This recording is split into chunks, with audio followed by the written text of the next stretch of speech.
Hey guys, tonight we're stepping into a time more perfumed than a candle warehouse caught ablaze, Victorian England. But before you breathe in too deeply, fair warning, the scent drifting through those streets isn't exactly rose petals and citrus.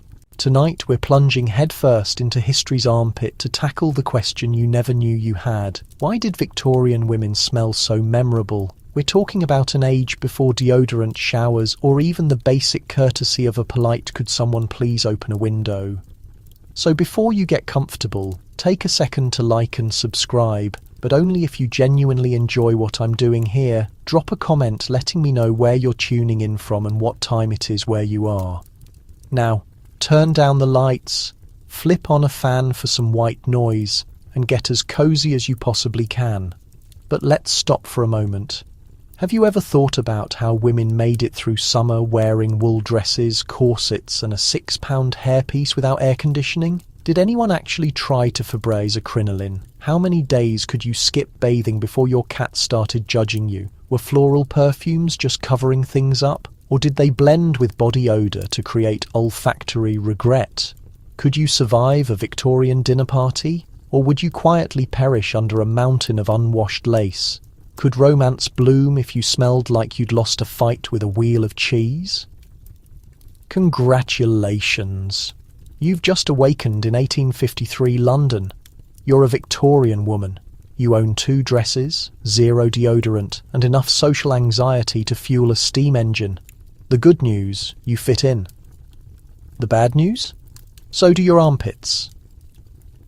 You wake up in a cramped, stuffy bedroom layered with the scent of ancient furniture and last night's boiled cabbage. Personal hygiene is less of a routine, more of an afterthought. Your washing routine consists of splashing lukewarm water on your face and pretending that rubbing your wrists with rose water qualifies as a full-body cleanse. The real question, is it preferable to wake up smelling like last night's stew or yesterday's sweat? It's early morning, but the air is already thick. Your window, if you're fortunate enough to have one, stays painted shut most of the year, more for keeping out London's infamous fresh air, thick fog and horse emissions than for privacy. The quilt on your bed is heavy, musty, and let's face it, hasn't seen a wash since Victoria's first jubilee. You slept in your undergarments, which are really just yesterday's chemise, now doing double duty as sleepwear and daywear. As you peel yourself from bed, you're greeted by a familiar symphony of smells, cabbage dust, wood polish, and a faint undercurrent of feet. Not your feet specifically, just, feet in general. There's no such thing as morning breath because breath is just perpetually morning, afternoon, and evening. Your mouth tastes like you slept with a wool sock between your teeth. And maybe you did. Dental hygiene ranks somewhere below, dusting the coal scuttle on your list of daily ambitions. Toothpaste exists, but it's more chalk and crushed oyster shells than minty fresh. You consider a quick rinse with cold water, but decide that's a task for fancy people. Instead, you chew a stick of licorice root and hope for the best. Kissing before breakfast? Not unless you're prepared to duel with a halitosis sabre. Now about the washing. Bathing as in full body, all-in-water immersion is for birthdays, doctor's orders, and very special house guests. Instead, you fetch the pitcher, a jug of water left out overnight and now so cold it feels like punishment for a crime you can't remember committing. You dunk a corner of the towel in, dab at your face, behind your ears, and maybe, just maybe, a swift swipe to the underarms. The water is grey by the time you're finished. The towel is also grey, but nobody's judging. Soap is a luxury and smells faintly of ash and animal fat. You keep it in a little tin to keep the mice from eating it. Most days you make do with a dab of rose water or lavender water, more to maintain appearances than to actually remove any dirt. You splash a little on your wrists, behind your ears, and if feeling extravagant, dab a bit on your handkerchief so you can discreetly sniff it during moments of social peril. If only masking body odour were as easy as muting yourself on a Zoom call. Your hair, artfully arranged last night, is now a minor disaster. You take your boar bristle brush and give it the requisite 100 strokes, supposedly to add shine and improve health. In reality, You're just moving yesterday's hair oil around and maybe dislodging a stray breadcrumb or two. Shampoo exists, but only as an abstract concept, usually eggs, gin, or the brave application of cold rainwater, all of which sounds suspiciously like a dare. As you dress, you realise you have two options: the dress that smells like Sunday's dinner or the one that smells like last month's cheese. You opt for whichever is less likely to draw comment at the breakfast table. Undergarments are quickly shaken out and declared good enough. Clean is relative, and that's the thing in Victorian England. Nobody really expects you to smell good. The goal is to smell less bad than everyone else. If you're particularly motivated, you might pin a sachet of dried lavender or clove to your bodice, an early attempt at personal air freshening. Otherwise, you simply lower your standards, raise your chin, and face the day. So as you finally shuffle from your tiny bedroom, hairbrushed, face sort of washed, dressed in your least alarming frock, remember, in the morning routine of a Victorian woman, victory isn't a fresh start. It's simply emerging slightly less pungent than the wallpaper. And honestly, that's enough. Victorian fashion demands a full suit of armour, petticoats, chemises, corsets, bustles, and at least 3 layers of wool, even in July. Imagine wrapping yourself in a wet blanket, adding some anxiety, and then sealing it all in with a buttoned-up collar. Airflow? Not a chance. Every garment is a new opportunity for bacteria to flourish. Let's set the scene. You, a respectable Victorian woman, start your day staring into the wooden wardrobe where your choices are limited to 2 equally tragic options: yesterday's dress or the slightly less wrinkled special occasion gown. Forget about colour coordinating. Your main concern is which one stands up on its own from accumulated grime. The phrase outfit repeat doesn't even begin to capture the reality. You and your dress are locked in a multi-week codependent relationship. At some point, it's hard to tell who's supporting whom. First comes the chemise, your one thin barrier between skin and society. If it's made of cotton, you're high class. If linen, you're doing just fine. If it's something rougher, well, you develop character and calluses in all the wrong places. The chemise is, in theory, washable, but this happens about as often as a solar eclipse. After all, scrubbing out last week's sweat stains is a full-body workout that Victorian etiquette books kindly call robust exercise. On top of that, slide on the corset, laced up so tight you're genuinely surprised every time you inhale. The goal is a wasp waist, but what you get is a gentle reminder that your ribs are, in fact, bendable. Some women claim they can faint at will, others just pass out from compression. Every sigh sounds like a kettle about to boil over.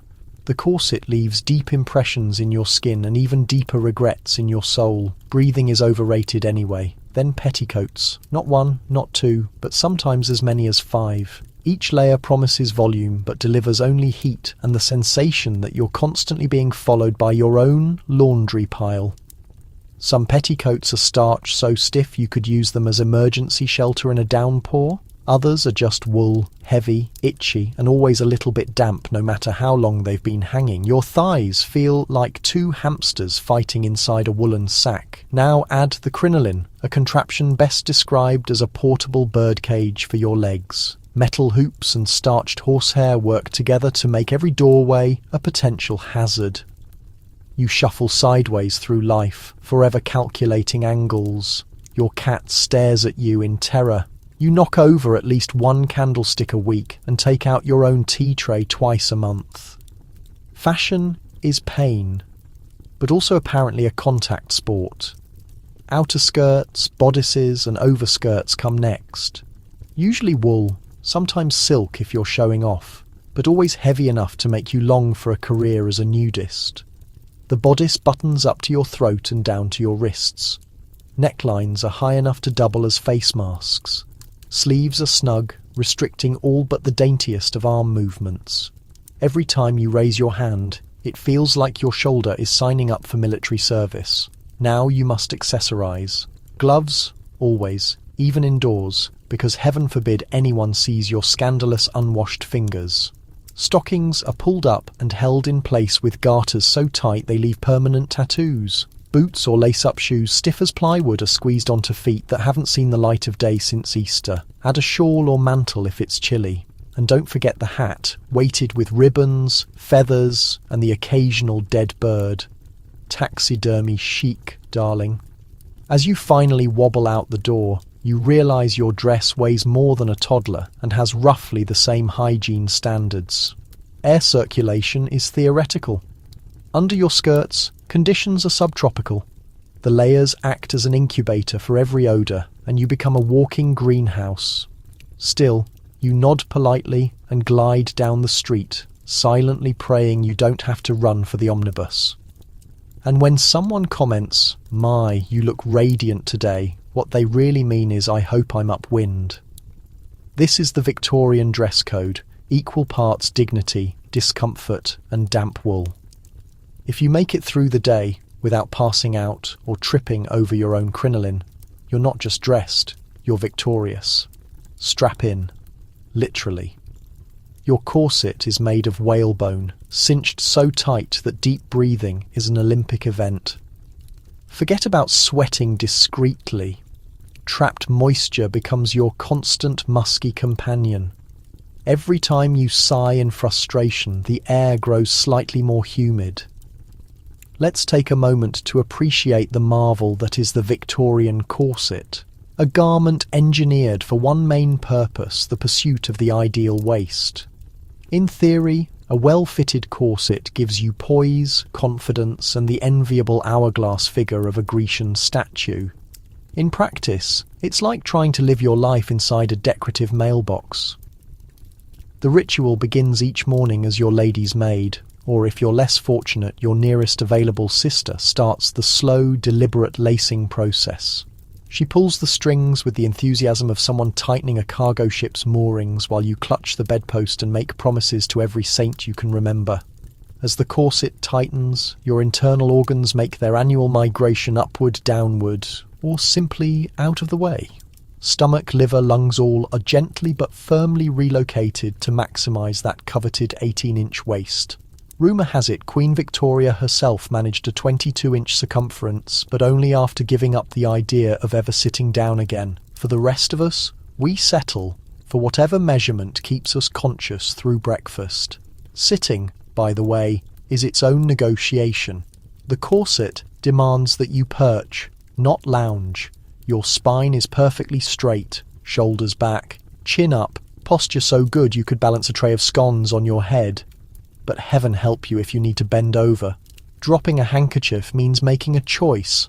Do you squat, risking the structural integrity of your petticoats? Or do you attempt the awkward side bend move which Victorian etiquette books never mention but everyone secretly practices? Of course, breathing becomes an adventure. Forget taking a deep, satisfying inhale. Your lungs now work on a subscription model. 3 shallow breaths per sigh, with a free wheeze for every exhale. Climbing stairs is now classified as light cardio. Getting too animated in conversation? Big mistake. You may find yourself lightheaded, vision swimming, and forced to excuse yourself with the classic feminine vapours, which is Victorian for "I can't feel my feet." Fainting is so common that fainting couches are a legitimate piece of furniture. Think of them as the Victorian version of the panic room. But for your circulation, let's not forget the sweat, a tightly laced corset worn under layers of linen, wool and silk traps heat with the efficiency of a slow cooker. Every movement squeezes perspiration into places no sunlight has ever reached. By noon, you've become a human humidifier, discreetly dabbing at your temples with a lace handkerchief and praying the perfume on your wrists holds out. By evening, your chemise is welded to your skin and you're one false move away from an embarrassing squelch. And if you thought corsets only affected you, think again. A corset restricts your appetite, so lunch is more a suggestion than a meal. Bites are nibbled, sips are tiny. And if someone suggests just one more tart, you know you're going to be silently negotiating space with your own ribcage. Dinner parties are less about socialising, more about not passing out face first into the blancmange. Still, Society says you're supposed to be delicate, ethereal, and untroubled by such mortal concerns as breathing or digestion. If you complain, you're told that beauty is sacrifice and that tight lacing shows discipline. But nobody mentions that discipline mostly involves not screaming while someone yanks your laces tighter. So you stand, smile, and exist as a monument to Victorian engineering, upright, cinched, and smelling faintly of effort, all for a waist measurement that fits somewhere between a family Bible and a well-fed cat. At the end of the day, you peel off the corset with the weary relief of a knight doffing his armour after battle. Your ribs sigh, your stomach resumes its natural shape, and for a brief, glorious moment, you can actually breathe. But tomorrow it starts again. Beauty, after all, is only one laced rib away. Laundry is a Herculean task involving boiling cauldrons, lye soap that eats through skin, and hours of scrubbing. So naturally you do it as rarely as possible. Most undergarments get aired out by hanging in a drafty hallway because actually washing them means risking the structural integrity of your only chemise. Let's start with the reality. In Victorian England, laundry is a full-day, multi-person event scheduled with the same seriousness as a royal visit. You might think modern laundry is tedious, sorting socks, dodging lost coins, fishing for stray tissues, but try it Victorian style and you'll have a new appreciation for your washing machine. There are no magical buttons, no quick wash settings, and definitely no gentle spin cycle. The only things spinning are your arms, and by noon they feel like you've wrestled a stubborn ox. First comes the gathering. Everything that even thinks about being washed is rounded up.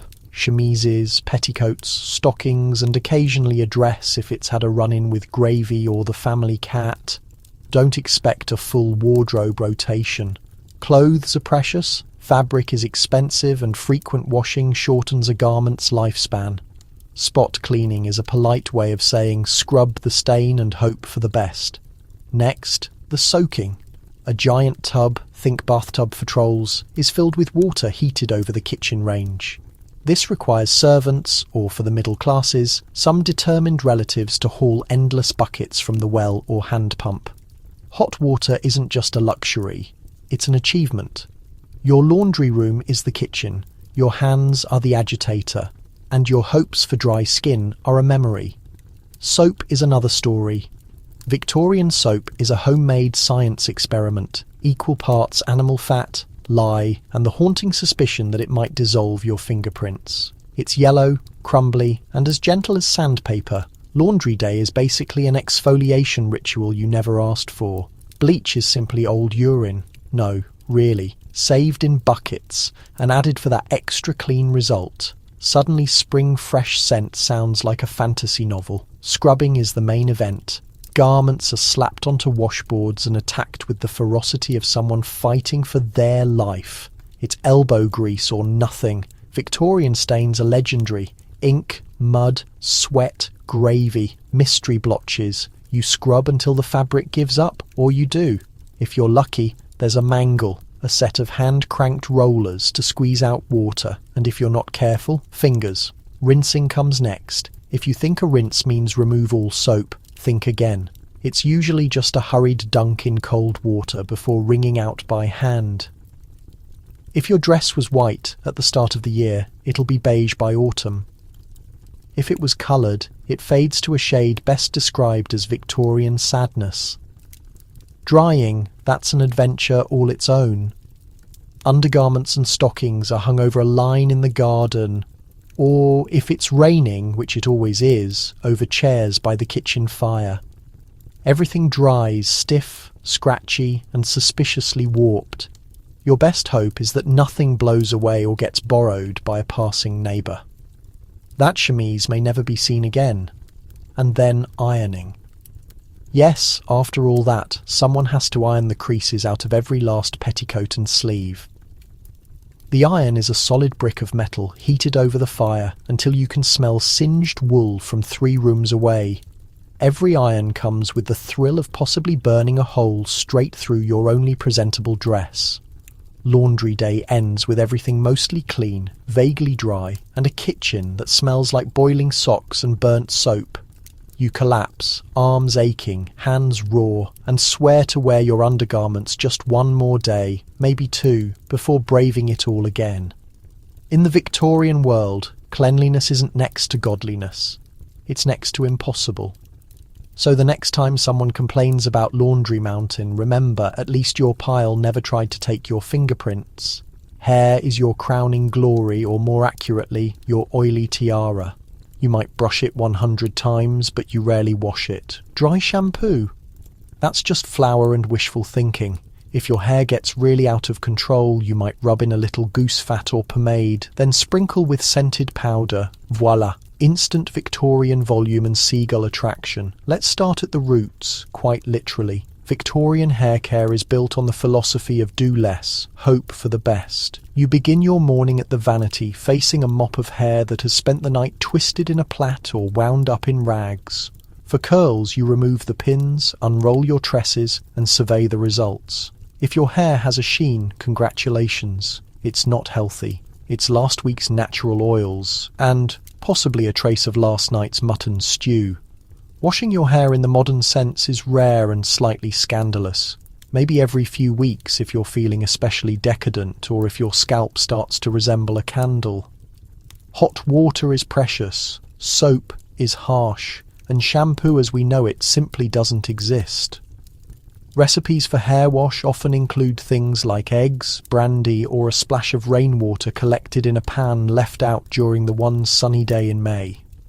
The resulting mixture is more breakfast than beauty product.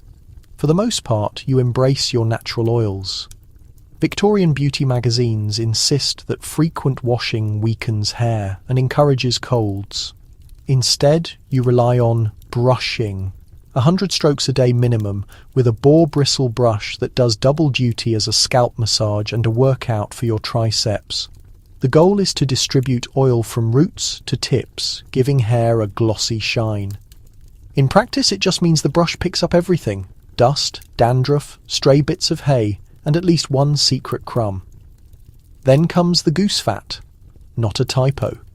Goose fat, bear grease, and various pomades are all considered essential for the glossy look. If you can't afford animal fats, you might use olive oil, which at least leaves you smelling like an optimistic salad. Once applied, you twist and braid your hair into intricate shapes, pinning it with metal hairpins and combs. Your updo will hold firm, possibly forever or until next laundry day. Dry shampoo is a fever dream, but Victorian women invent their own solutions. Flour, rice powder, and even cornstarch are dusted on the roots to absorb grease and give hair a fashionable powdery finish. The side effect: every time you touch your head, you leave a ghostly white fingerprint. Hug someone while wearing black, and you'll leave your mark like a Victorian spectre. Wigs and hairpieces are all the rage. If your hair is thinning, or if you just want to keep up with the towering hairdos of the day, you buy a switch or rat. The rat isn't a rodent. It's a pad made from your own shed hair, collected from brushes and carefully stored for months.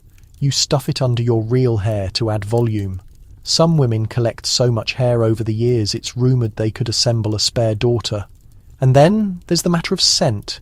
If your hair starts to smell musty, you have options. Spritz on rose water, dab it with lavender oil, or go full herbalist and tuck sprigs of rosemary or thyme into your braids.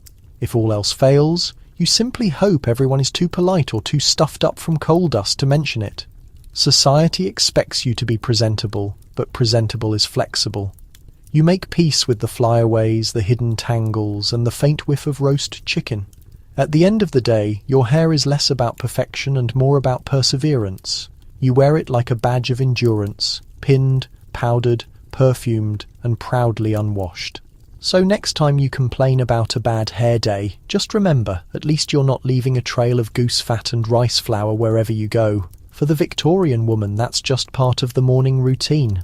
Baths are an event. Maybe weekly, maybe monthly, maybe I'll just use more perfume. Filling a tub requires servants to haul buckets of water, heat it over a fire, and then awkwardly leave you alone with your existential dread. Most women make do with a damp washcloth, a prayer, and a hope that nobody comes too close.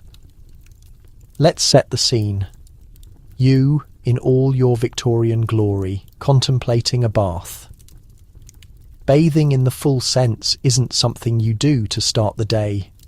It's something you schedule in advance, like a doctor's visit or a royal coronation. The word routine doesn't apply here. Ordeal is more accurate. The process begins with announcing your intentions, which immediately puts half the household into a mild panic. First, the water. There's no faucet, no magic tap. Instead, someone must fetch bucket after bucket from the well or pump. If you're lucky, you live in a house with a scullery maid or an over-enthusiastic younger sibling. If not, you're carrying those buckets yourself, and by the end of it, you're already sweaty enough to need another bath. The water is then poured into a great tin or wooden tub, often parked in front of the kitchen fire. Privacy is a myth. Doors don't always latch. Siblings wander through, and at least one cat insists on supervising. Next, the water must be heated.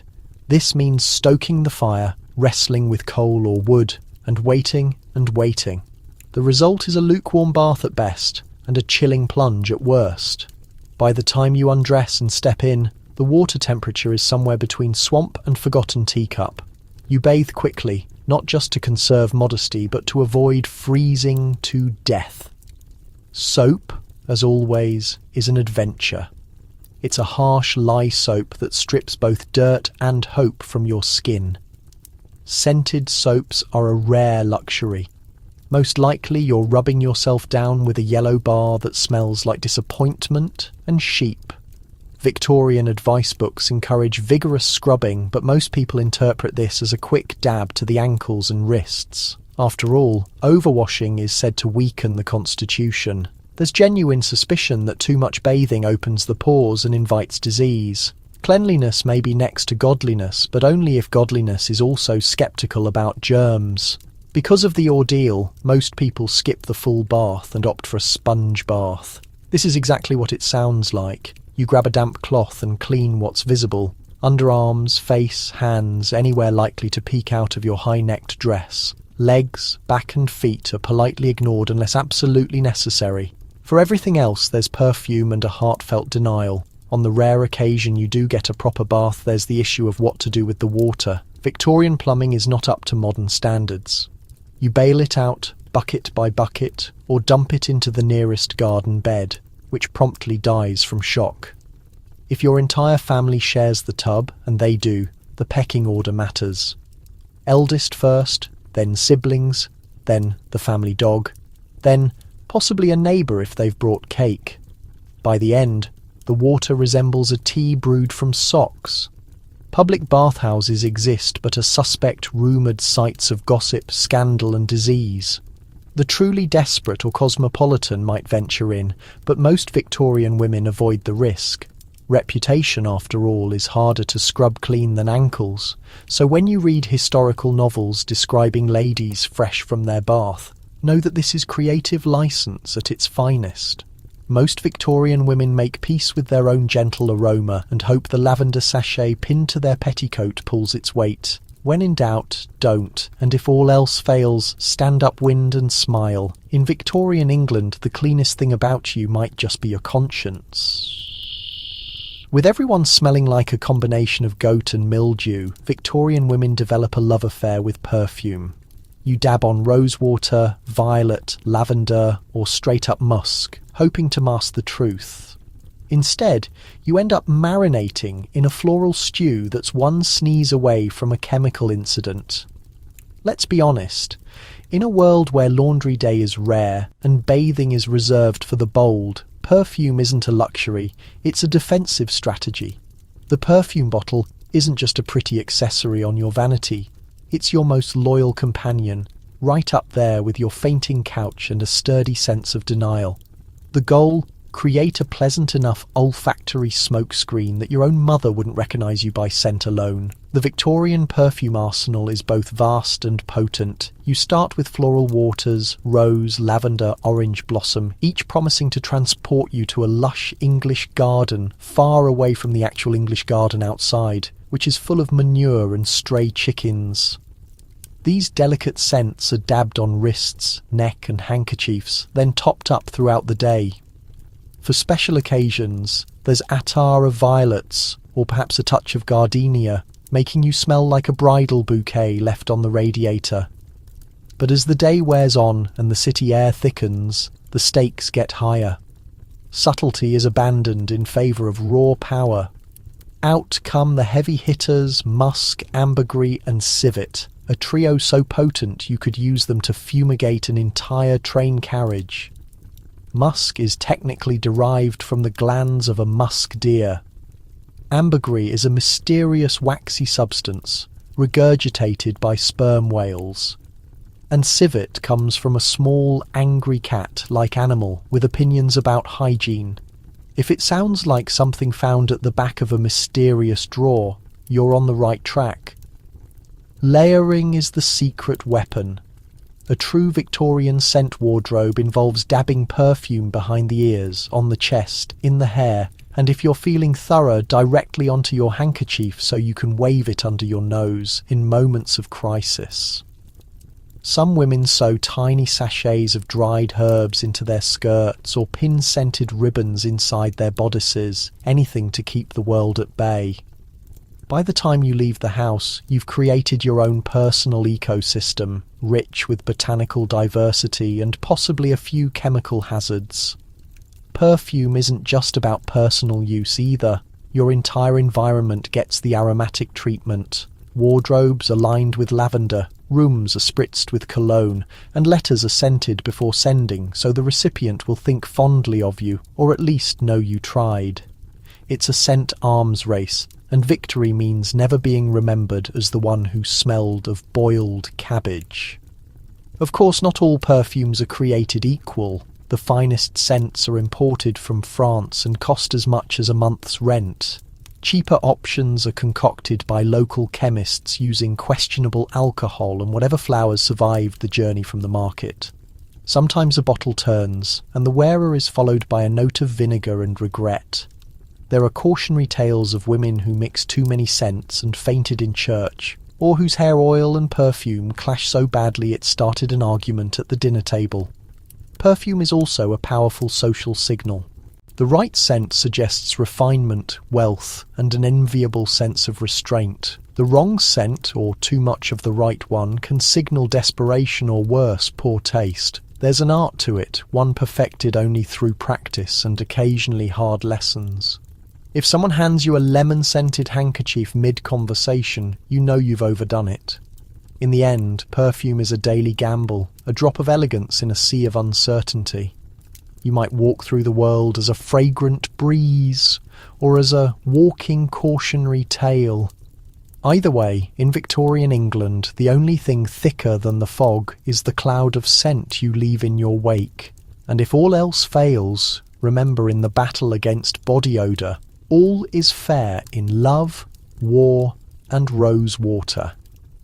Toothpaste is more likely to be chalk, charcoal, or ground cuttlefish bone than anything minty fresh. Brushing is sporadic, mouthwash is a rumour, and dentists are to be avoided at all costs. Morning breath lingers all day no matter how many times you gnaw on a licorice root. Let's be honest.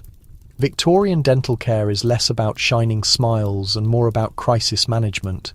You wake up with the taste of defeat and the first thing you do is reach for the toothbrush, if you even own one.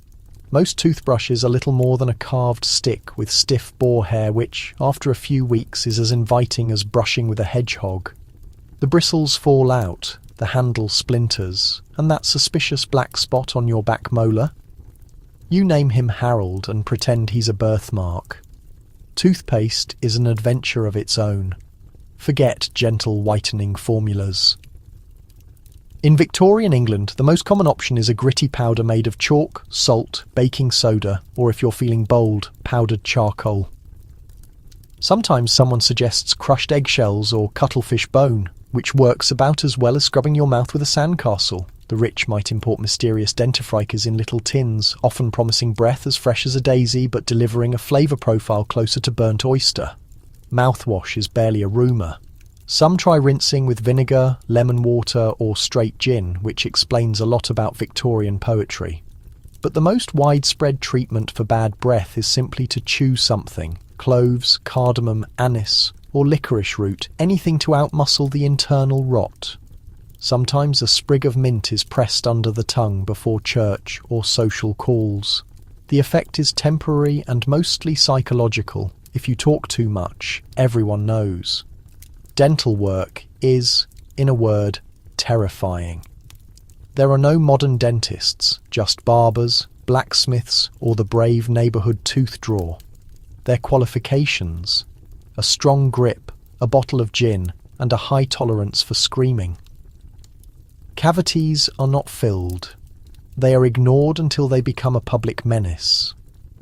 Toothaches are treated with hot poultices, prayers, or, if all else fails, extraction with pliers that have also seen duty on wagon wheels and sheep hooves. Losing a tooth is practically a rite of passage. By your mid-20s, you're missing at least a few. Smiling wide in Victorian England is less dazzling and more haunted doll collection. If you're wealthy and vain, you might invest in a partial denture crafted from ivory, porcelain, or in a pinch, the teeth of the recently deceased. Nothing says romance like knowing you're kissing the ghost of someone's molar. Breath is another battlefield. The Victorian diet, lots of onions, cabbage, pickled fish and tea, guarantees that your exhalations could peel wallpaper. Morning breath is optimistic. It's more like lifelong breath.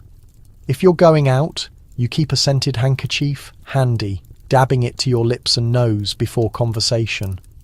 Social etiquette dictates that you don't speak directly at someone's face, not out of politeness, but out of mercy.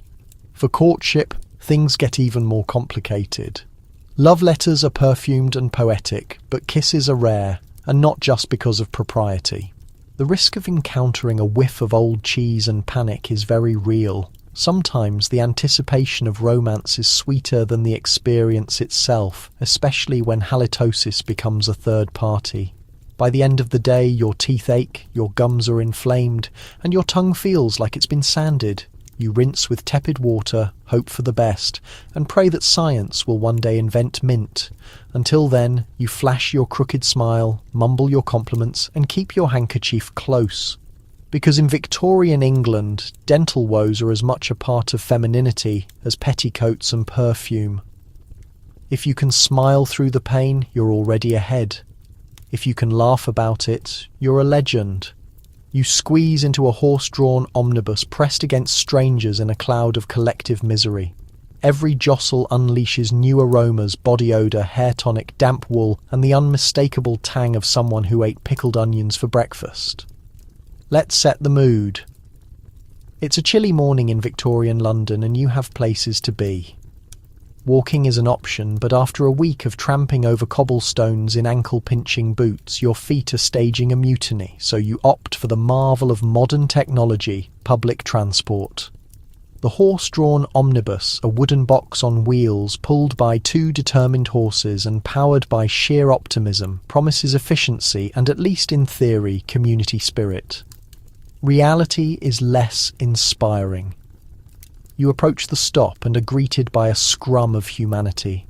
There's no queue, just a polite free-for-all.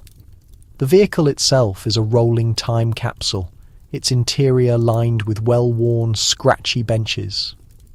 The moment the door opens, you are swept inside on a tide of elbows, reticules, and the occasional live chicken. You find yourself wedged between a matron in 3 layers of shawl and a bearded man who appears to have confused aftershave with turpentine. Personal space is a forgotten concept. You're pressed shoulder to shoulder, hip to hip, thigh to thigh, breathing the shared air of a dozen fellow travellers. With every pothole, someone's hat lands in your lap, and you spend at least 5 minutes politely extracting a stranger's umbrella from your petticoats. Windows remain closed to keep out the London miasma, trapping every cough, sigh, and bodily vapour. If you're lucky, you have a seat. If not, you cling to the nearest strap, swaying with the rhythm of the city and praying your balance outlasts the horses. Then there's the issue of temperature. In winter, it's a mobile refrigerator, your nose pressed to the glass as your breath fogs up the pane. In summer, the heat rises like a tidal wave, intensifying the perfume of unwashed wool, coal smoke, and anxiety. The only breeze comes from the door swinging open at each stop, momentarily blessing you with cold air and cursing you with a fresh gust of city stench. A sensory buffet unfolds.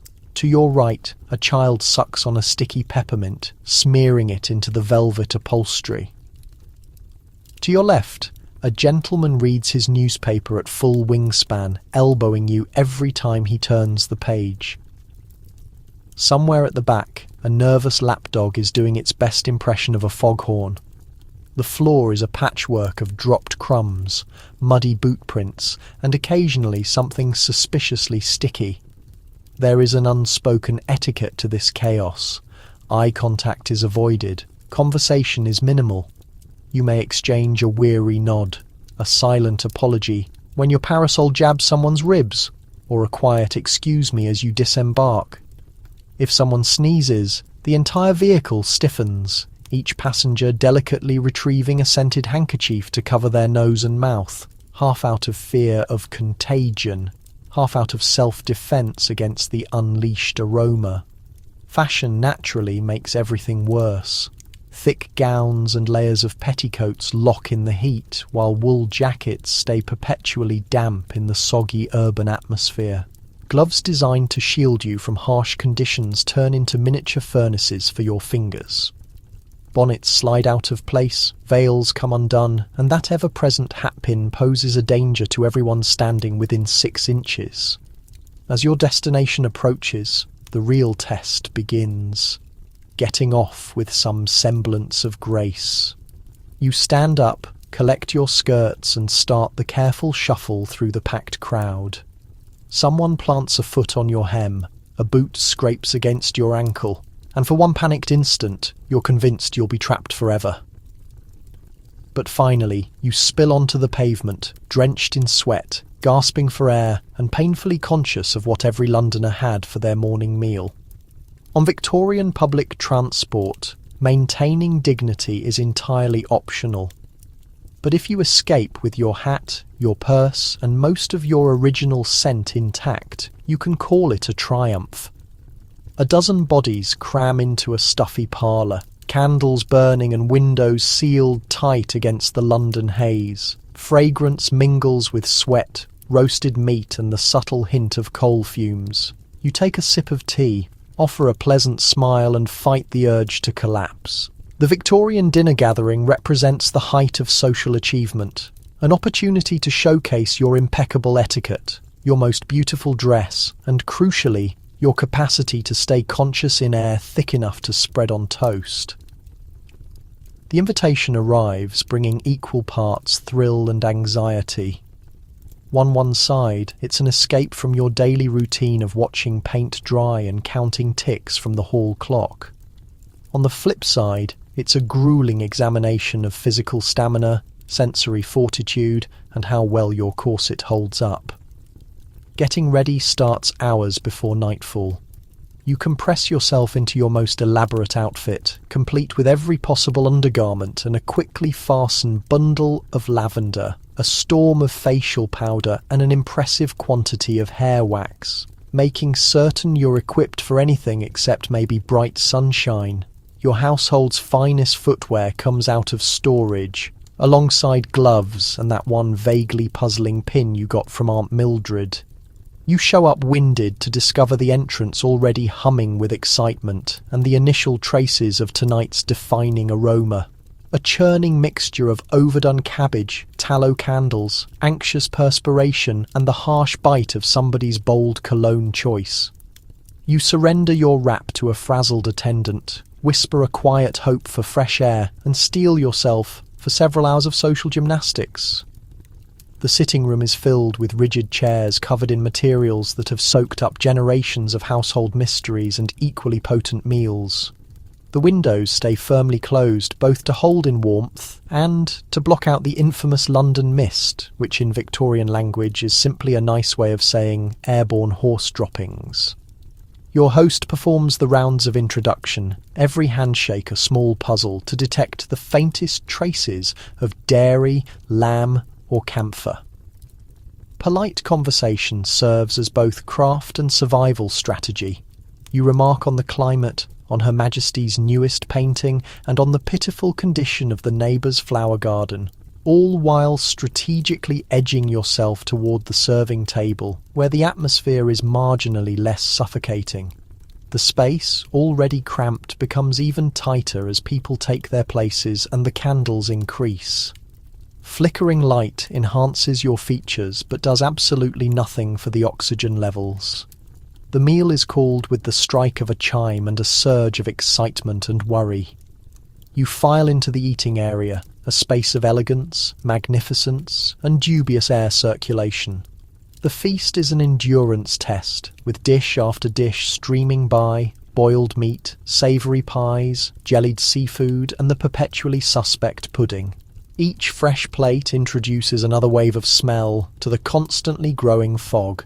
By the final course, the atmosphere is sugary, dense, and not completely harmless. Through all of this, you must keep flawless posture, participate in clever banter, and most importantly, never show signs of perspiring. The stakes are genuine. You pat your forehead with a lace cloth and attempt not to think about how every fibre of your gown, your seat, and your entire being is gradually soaking up the room's essence like some unfortunate sponge. As the night drags forward, you crave freedom, a gulp of outdoor air, or even the faintly musty staircase. But departing prematurely is absolutely unacceptable, so you persist. When the timepiece signals the acceptable moment, you get up, express gratitude to your host, and head toward the entrance, just mildly light-headed from the mixed impact of scents, sweets, and contained alarm. At last, you emerge outside, inhale the crisp evening breeze, and understand you have weathered another Victorian dinner gathering. The experience will stay with you, as will the odour attached to your locks, your clothing, and your sleeping thoughts.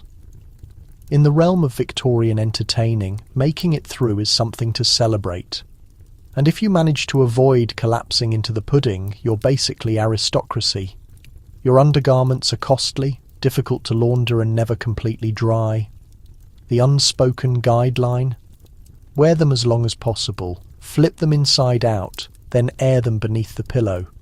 Some people say you should swap them once every 7 days. Others consider that irresponsible luxury. Victorian underwear isn't made for ease or practicality. It's more like a test of endurance, a careful balance involving fabric conservation, public image, and the harsh realities of washing day. Unlike the modern abundance of smooth cotton undergarments, your whole wardrobe contains maybe 2 or 3 shifts and a few pairs of drawers, if you're well off. The less fortunate might own just one of each, passed down, repaired, and patched so many times that nobody remembers who originally wore them. Your morning starts with a serious examination. You lift your shift toward the weak dawn glow, peering at the marks. Is that merely a shadow or something more troubling? A quick smell check guides your decision. Sometimes you'll give yesterday's drawers a shake, pronounce them acceptable enough, and carry on. When uncertain, the traditional inside-out method buys you more time between washes. Victorian ingenuity at work. Washing day is a complete production. As we've covered, cleaning undergarments means battling with scalding water, brutal soap, and a drying system that relies entirely on climate, fortune, and whatever space you can commandeer near the cooking fire. Airing them out is the standard middle ground. Shifts get hung over furniture or hidden under pillows, letting them refresh overnight. Whether this genuinely helps the smell or simply spreads it around more uniformly remains unclear. Social standards aren't particularly specific. Manners guides provide hazy recommendations, usually penned by ladies who've never personally scrubbed a petticoat. Change as frequently as hygiene and comfort require, they advise, neatly avoiding the practical question of exactly how frequently that ought to be. Some insist once or twice weekly is decent. Others, more driven or possibly more hopeful, push for daily switches, an idea that prompts laughter in homes where the family laundry is a monthly ordeal involving soap and steam. Cleanliness is important, but social standing is critical. It's common knowledge that changing your underwear too often is viewed as somewhat strange, an indication that you're either unwell or unusually particular. Nobody wishes to become neighbourhood gossip for excessive washing. On the other hand, not changing regularly enough risks insulting not merely your own senses, but anyone unfortunate enough to catch a scent when you ascend the steps in front of them. For those lucky enough to employ a lady's maid, the problem is marginally lightened. Maids handle the quiet work of washing, repairing and organising the delicate cycle, all while keeping the sacred privacy of their employer's practices. For everybody else, it's a solitary performance, sneaking undergarments to the wash, avoiding the critical looks from family members and acting oblivious if something vanishes from the shared drying rope. The material itself plays into the challenge.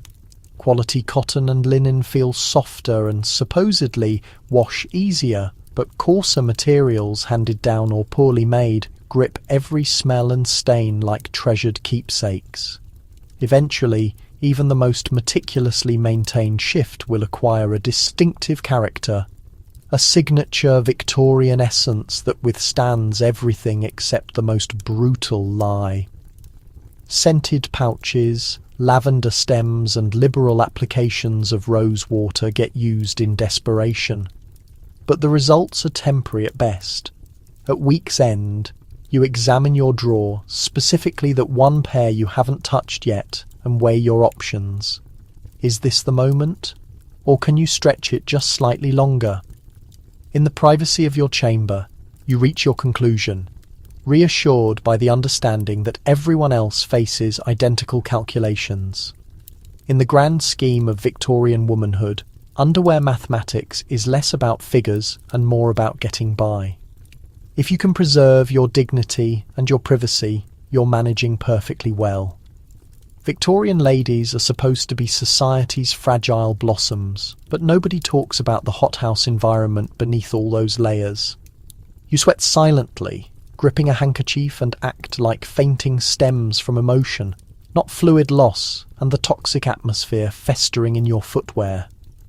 Society's image of feminine frailty is exact and unchanging. You're meant to float instead of stride, talk in soft voices and constantly seem completely calm. The common assumption is that women are delicate, more prone to the vapours, fainting spells and abrupt moments of refined lightheadedness. But the actual everyday battle isn't fighting off philosophical melancholy. It's dealing with the very tangible challenge of surviving in a 12-layer construction of wool, cotton and social pressure. The paradox, naturally, is that the more fragile you're supposed to seem, the less fragile your reality truly is. Your clothing alone weighs what a healthy toddler weighs, capturing heat and moisture with merciless effectiveness. By late morning, your shift has transformed into a private sauna, and the corset is extracting liquid you weren't aware you possessed. Your petticoats become moist wrappings, clinging relentlessly as you move between sitting room and kitchen spaces. Open discussion about these physical truths is completely forbidden. You must never reference sweat, irritation, or, God forbid, bodily smells. If you need to refresh yourself, it happens with extreme discretion. A touch of lavender water on the wrists, a hidden swipe of powder across the chest, a quick repositioning of your wrap to hide the expanding zone of underarm darkness. Everything else is silent suffering. Every social encounter turns into a trial of composure. Can you absorb Aunt Gertrude's tales about the Crimean conflict while disregarding the waterfall beneath your bodice? The practice of fainting develops into its own survival tool. A perfectly timed collapse offers not just the appearance of feminine weakness, but a precious opportunity to retreat to a cooler, less populated space. Occasionally, if fortune smiles, even a quick stroll through the garden. Companions and family members panic, attributing it to excitement or delicate nerves. You, however, are simply thankful to escape the soup kitchen climate. Under your dress, foot maintenance is another war zone. Stockings, boots, and the universal rule that women's shoes must always be undersized guarantee that by day's end your feet are soggy environments all their own. Taking off your boots is a private ceremony best conducted away from respectable company and open fire. Powder and perfume provide only brief defense against the sock-shaped vapor that emerges from your toes. Even sleeping is a sweaty, uncomfortable business. Nightgowns are constructed from heavy cotton and beds are designed for warmth, not airflow.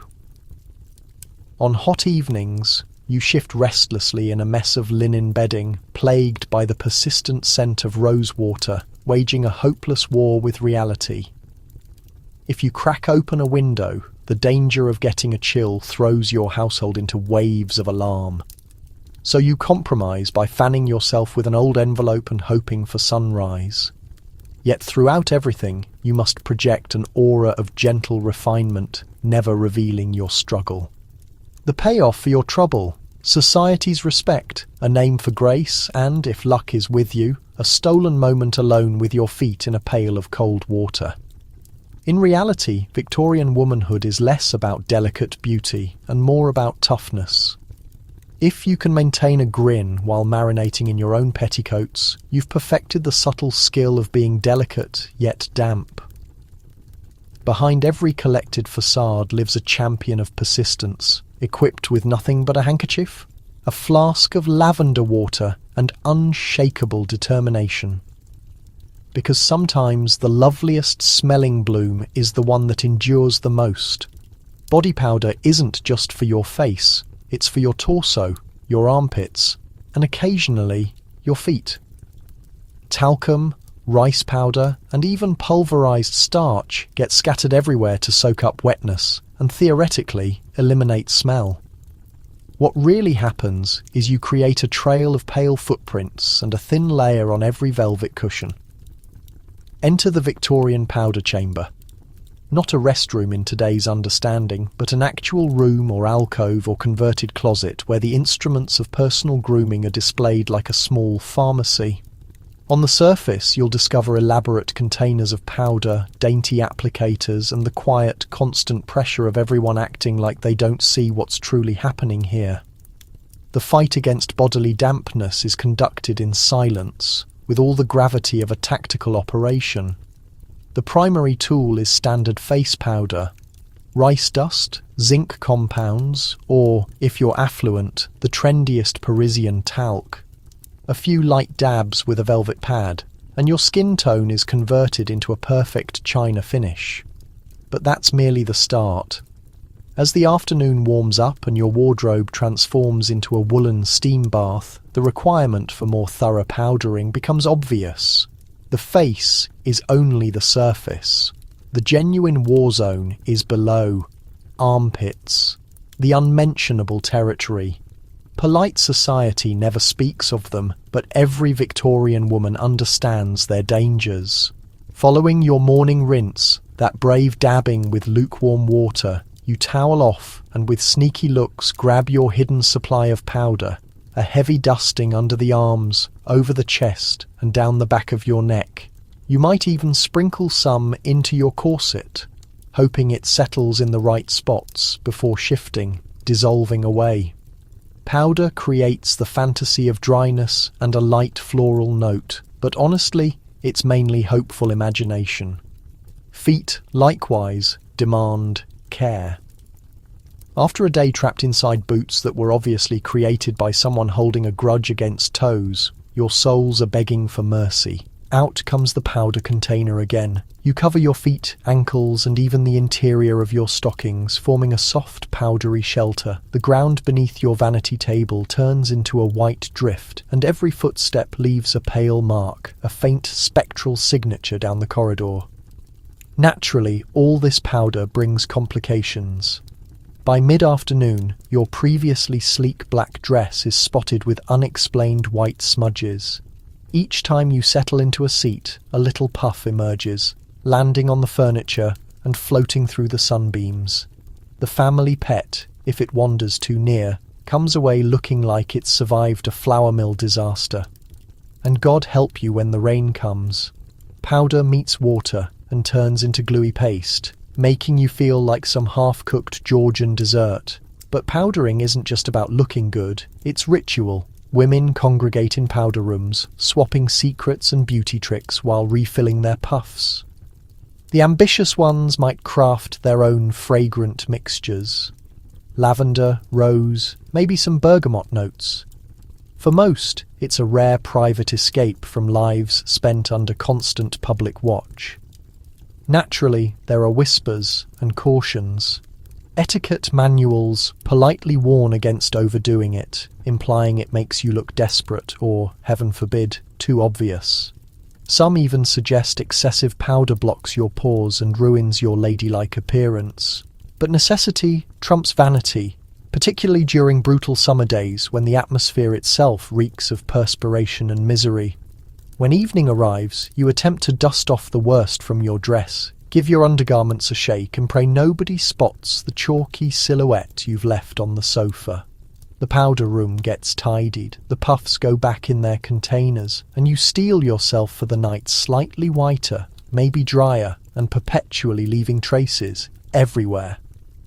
Because in Victorian times, real sophistication isn't just about perfect skin. It's about surviving the heat, the moisture, and the endless assault of everyday filth. Equipped with only determination and rice flour, London presents a pungent mix of horse waste, coal fumes, spilled ale, and open sewers. Crack a window hoping for freshness and immediately regret your choice. Seal it tight, and you're steeping in your own personal atmosphere. Shall we take a walk through Victorian London? It's a sunny morning. Well, sunny by city standards, meaning daylight has battled through multiple levels of coal, ash, smog, and municipal despair. You exit your home, ready for a refined walk, only to get smacked by the city's trademark smell, an intricate fusion of dung, muck, and yesterday's leftover fish.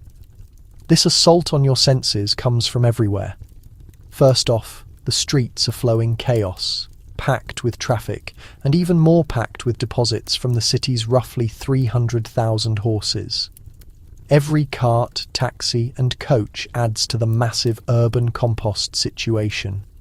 If you're not dodging fresh heaps, you're avoiding yesterday's now blended into muddy stew by endless footsteps. The Victorians tried their hardest to clean up street sweepers wielding brooms and impressive facial hair, but victory was never really achieved. As you proceed, your shoes gather a collection worthy of exhibition. You rapidly master keeping your hems lifted past your ankles and perfect a graceful sidestep that'd impress any dancer. Street channels flow with every kind of nastiness. Murky grey, wash water from laundresses, questionable brown streams from apartment pipes, and random globs of something better left unnamed. Occasionally a sickly kid with a pail dumps last night's chamber pot straight onto the street. If fortune favours you, they yell a warning.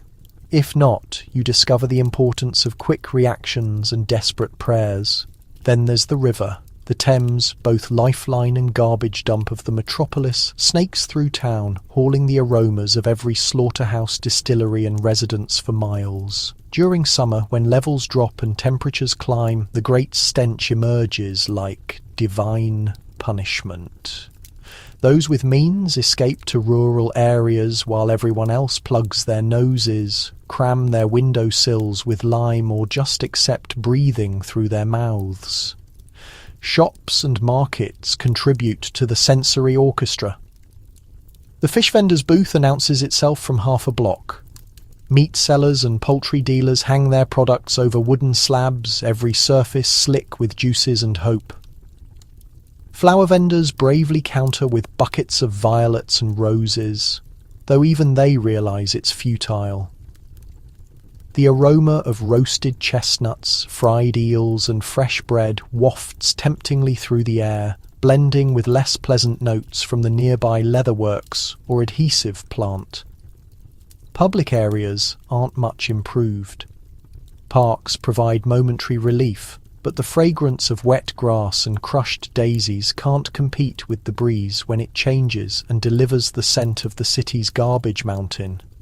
Even monuments appear to wince as they observe constant streams of dogs, kids, and suspicious puddles wandering past.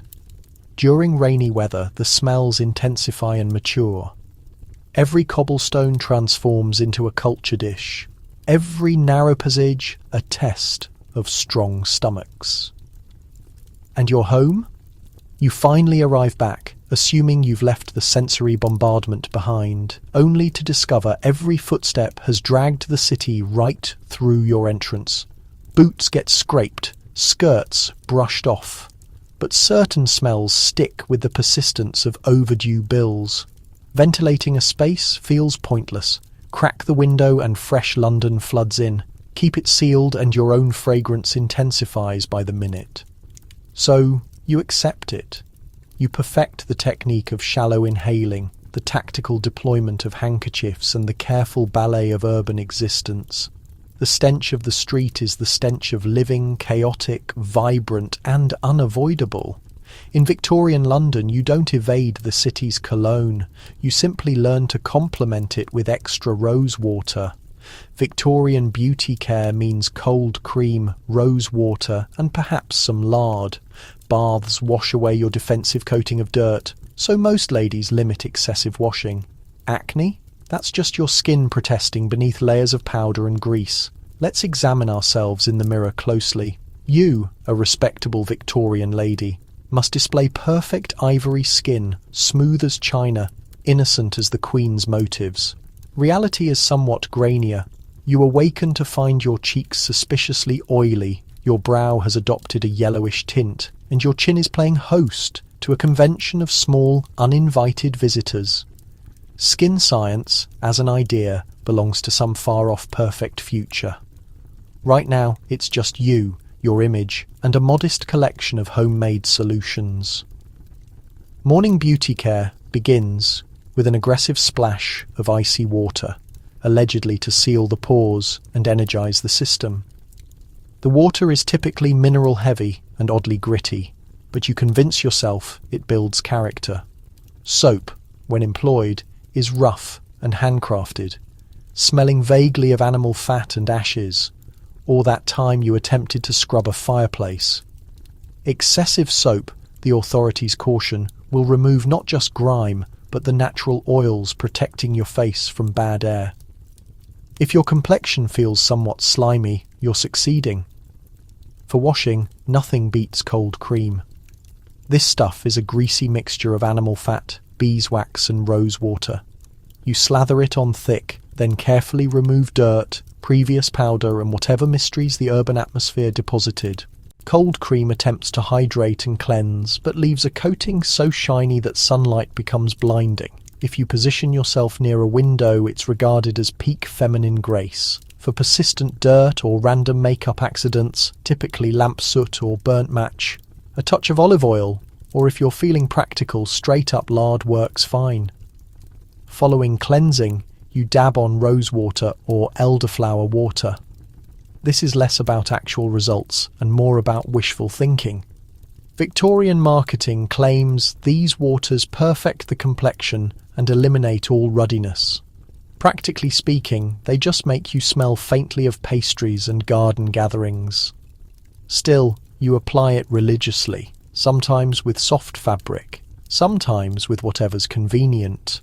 Modern moisturizer doesn't exist, but the cold cream serves as overnight treatment. During winter, when your face is chapped and your lips are cracking, you spread on a heavy layer and cross your fingers. On rough days, you might try a compress of cucumber or potato slices and hope that only family witnesses you and they won't talk. Powder follows. Rice powder.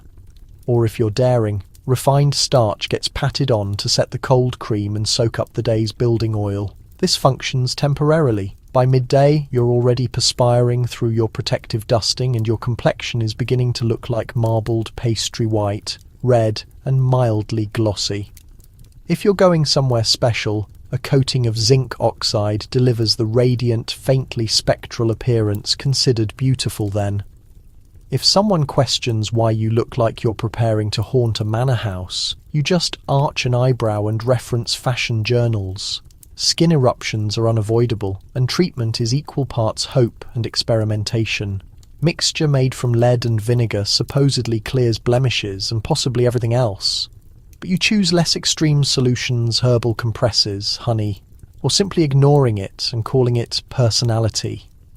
If anyone inquires, you blame the climate or your disposition. So you meet the world, pores bravely clogged, face radiating with equal parts confidence and animal fat. Beauty care is less about fixing things and more about pretending. You're not repairing anything, just adding layers of appeal and a touch of self-deception. Because in Victorian England, the ultimate beauty trick isn't perfect skin, but the talent to fake it. Physical activity is forbidden unless you perspire publicly and destroy your standing. Instead, you take a purposeful walk in substantial skirts, hope the weather holds, and act like you're outside for fresh air. The truth is, you're mainly outside for slight circulation and justification to avoid being indoors with Aunt Margaret. In Victorian England, female bodies are viewed as fragile mechanisms, easily disrupted by excessive movement, intense feelings, or a strong gust. Medical men and manners books both caution against vigorous activity, believing that a woman's primary duty is avoiding self-damage or worse, sweating where others might see. Your recommended exercise regime a calm, respectable stroll through the garden or park, preferably at a speed barely faster than stationary. Naturally, you must dress appropriately. There are no casual athletic clothes or sneakers. Instead, you pile on the complete outfit corset, undergarment, petticoats, stockings, boots, and a hat substantial enough to disrupt nearby aviation. A wrap is added for decency, gloves for respectability, and a parasol to shield your skin against rebellious sunshine. You emerge looking less like someone exercising and more like an ornamental furniture piece on display. The health-promoting walk supposedly revitalizes both brain and body. Actually, you waddle along gravel walkways, attempting to sidestep mud pools and the omnipresent urban garbage. If you're in rural areas, you avoid chickens, sheep, and the neighborhood goose who views your skirts as hostile territory. Your steps are brief and calculated because overly long strides risk offending the community or catching your own hemline. God forbid you walk energetically enough to actually pant. If your face reddens, someone will panic and scramble for restorative salts. Perspiration is the adversary. To show moisture in refined company is to invite catastrophe. Handkerchiefs stay ready for discreet blotting at the forehead, but the true objective is appearing as fresh as produce, regardless of how many layers you're sweating beneath your proper facade. Indoor fitness alternatives exist but are similarly controlled. Light exercise, gentle stretching, mild arm movements, maybe reaching your toes if nobody's observing, are done privately, preferably behind drawn curtains with a window slightly open. Some homes acquire dumbbells, which resemble miniature desk weights, and prompt you to raise them delicately 10 repetitions before declaring victory. Bouncing, sprinting, or anything that might disturb your system is disapproved of. The only ladies who cycle are French, shocking, or both. For most, the nearest thing to genuine effort is dancing. Ballroom occasions are Victorian society's hidden workout, endless waltzes, reels, and formations executed in warm, packed rooms. After 3 rounds, your feet ache and your underclothes are quietly damp, but you preserve the appearance of easy elegance. If romance is complicated territory, you're never genuinely clean, and your companion isn't either. If luck's on your side, the potent combination of flower water and fabric conceals the worst of it. If luck isn't, every amorous moment comes with the underlying question, is that me or you? The Victorian bedroom, supposedly a haven of romance and desire, has its own distinctive smell situation. Candles burn, thick curtains shut out the street, and somewhere under the bedding, the merged scent of the day's activities drifts between lovers. Fragrant pouches hide under pillows, rosewater gets applied to wrists. Yet the persistent trace of stale laundry and coal fumes is always present. Nothing screams passion like the subtle hint of boiled vegetables. There's particular choreography to Victorian romance. Getting undressed is a prolonged, clumsy affair involving countless layers of clasps, buttons, ties, and social discomfort. Each layer removed reveals another level of the day's gathered sweat. By the time you access real skin, you're both worn out, somewhat entangled and questioning if you should have just stuck to reciting verse. Nobody addresses this aspect in manners guides, obviously. Passion always gets described in indirect language. Mutual fondness, gentle embraces, flushed faces. The reality is moderately wetter. Victorian sleeping quarters rarely stay warm past sundown, so you both hurry through undressing, hunting the coziest section of a frigid bed. Covers accumulate high to fight off cold, but simultaneously contain every conceivable odour. There's good reason most married couples sleep in different beds, or at minimum maintain a courteous distance until absolutely necessary. But despite all the awkwardness, there's unexpected sweetness in these private encounters. Partners familiar with each other's shortcomings and scents discover amusement in their joint situation. You create an unspoken code, knowing looks, shared moments, a quick spray of lavender behind the knee. There's partnership in shared imperfection and a type of romance in understanding that nobody's fresh but everybody's attempting. The logistics of affection are endlessly inventive. If you're feeling especially hopeful, you'll grab a quick wash or switch into the cleanest nightdress you've got. But primarily you count on hope and closeness. Sometimes you leave your stockings on for temperature. Sometimes your lover does likewise. A kiss is pleasant, but consistently carries the residual flavour of licorice root or previous evening's spirits. The following morning you welcome the fresh day with mixed feelings of affection and anxiety. You quietly verify which bedside has soaked up more overnight dampness. You grab your perfume container, attempting to refresh the atmosphere before others awaken. If everything else fails, you crack the window slightly and insist you just love the invigorating morning atmosphere. Love is blind, but occasionally you wish it lacked smell too. Still, partnerships survive and sometimes even flourish in the humid, unfiltered realm of the Victorian bedroom. Romance adjusts. You learn to value the intimacy, the humour, and the basic reality that despite all the challenges, two people can still discover comfort in a universe full of wool, powder, and the constant miasma.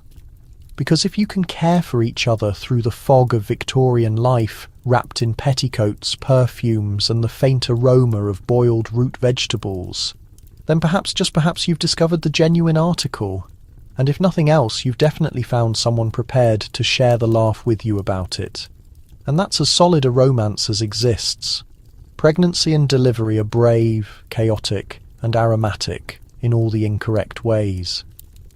Cleanliness during motherhood is basic. You simply attempt to keep the infant breathing and hope your natural odour isn't combustible. From the initial wave of morning nausea to the final, exhausted hour of a wakeful night, a Victorian mother's experience is saturated in scent and surrender. The society of the period handles pregnancy with both reverence and substantial amounts of pretending. Nobody speaks the word pregnant aloud. Instead, you are in a delicate state, a term as ambiguous as it is optimistic. Your transforming body is to be respected, provided it isn't openly mentioned. The day of delivery comes with frantic activity. Midwives, anxious relatives, the lady next door who considers herself qualified, and maybe a physician if you're fortunate or unfortunate. Medical care in Victorian times could actually do more harm than good. The delivery room is suffocating, every window sealed against harmful air currents. Linens, cloths, and whatever fabric can be found gets put to use. Fragrant flowers or vinegar-dipped fabric get waved around, serving both as protection from the air and distraction from the situation's messier realities. Relief from pain is scarce, mainly consisting of spirits, prayers, or chomping down on whatever pillow is closest. The delivery itself drags on, loud, and never remotely dignified. When it's over, there's victory and exhaustion, plus a considerable amount of cleaning up. No running water, no clean gauze, and hardly any towels. The space reeks of perspiration, tears, and that metallic smell of blood mixed with whatever lavender water is nearby. It's a smell that clings to bedding, to flesh, to recollection. Then begins the even more chaotic work of feeding. Theoretically, it's the most instinctive thing imaginable. Practically, it's constant feeding, comforting, changing, and hoping the infant is properly latched onto the right part of your body.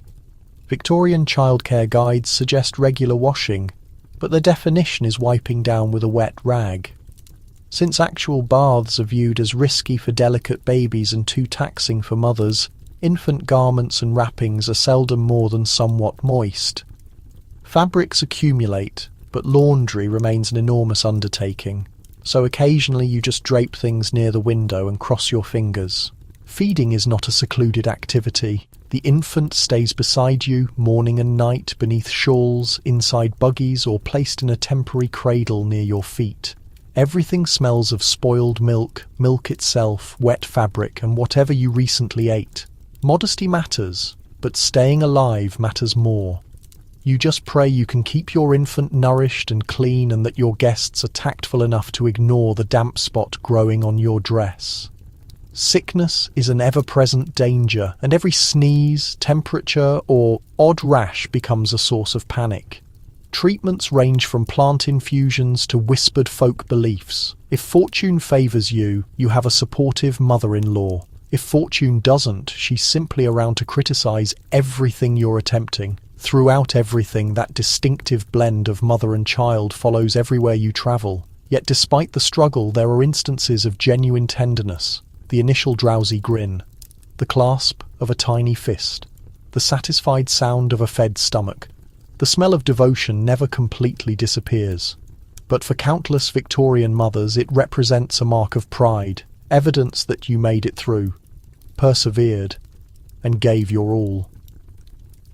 Because ultimately, affection is more powerful than cleaning solution, and a mother's impact, for good or ill, stays with you forever.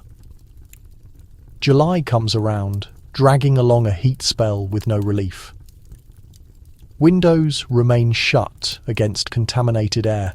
Fans require manual effort, and everything is tacky with moisture and stale fragrance. You daydream about plunging into the Thames, then recall what's really floating there. Summer in Victorian England is less vacation season and more survival challenge. Complete with additional perspiring, the sun hammers through grimy glass, roasting the city's brickwork and stewing its residents in wool layers. The medical wisdom of the time insists that fresh air, particularly in urban areas, is basically another word for toxin. So your safest bet is to block every window and wait it out. It's a steam room, just with more frills. You awaken already clammy, your sleeping gown stuck to your body. Shifting position, you find the bedding has absorbed your distinct scent, combining lavender, powder, and a hint of disappointment. Getting out of bed, your feet smack against floorboards that are somehow both warm and damp. You push open a window, only to get hit by the smell of horses, decaying produce, and, on a fortunate day, a faint trace of someone's botched attempt at fish dinner. You bang it closed and grab your reliable hand fan, the Victorian solution to temperature management. Choosing clothes for the warmth is a puzzle with no winning move. Summer style requires full underskirts, a high collar blouse, and, naturally, a corset. Light cotton is allowed, but only in shades that display every bead of sweat. You fantasize about removing a layer or two, but social respectability and family reputation have different plans. You could exchange your winter cloak for a lighter wrap, but anything more drastic would spark neighbourhood gossip.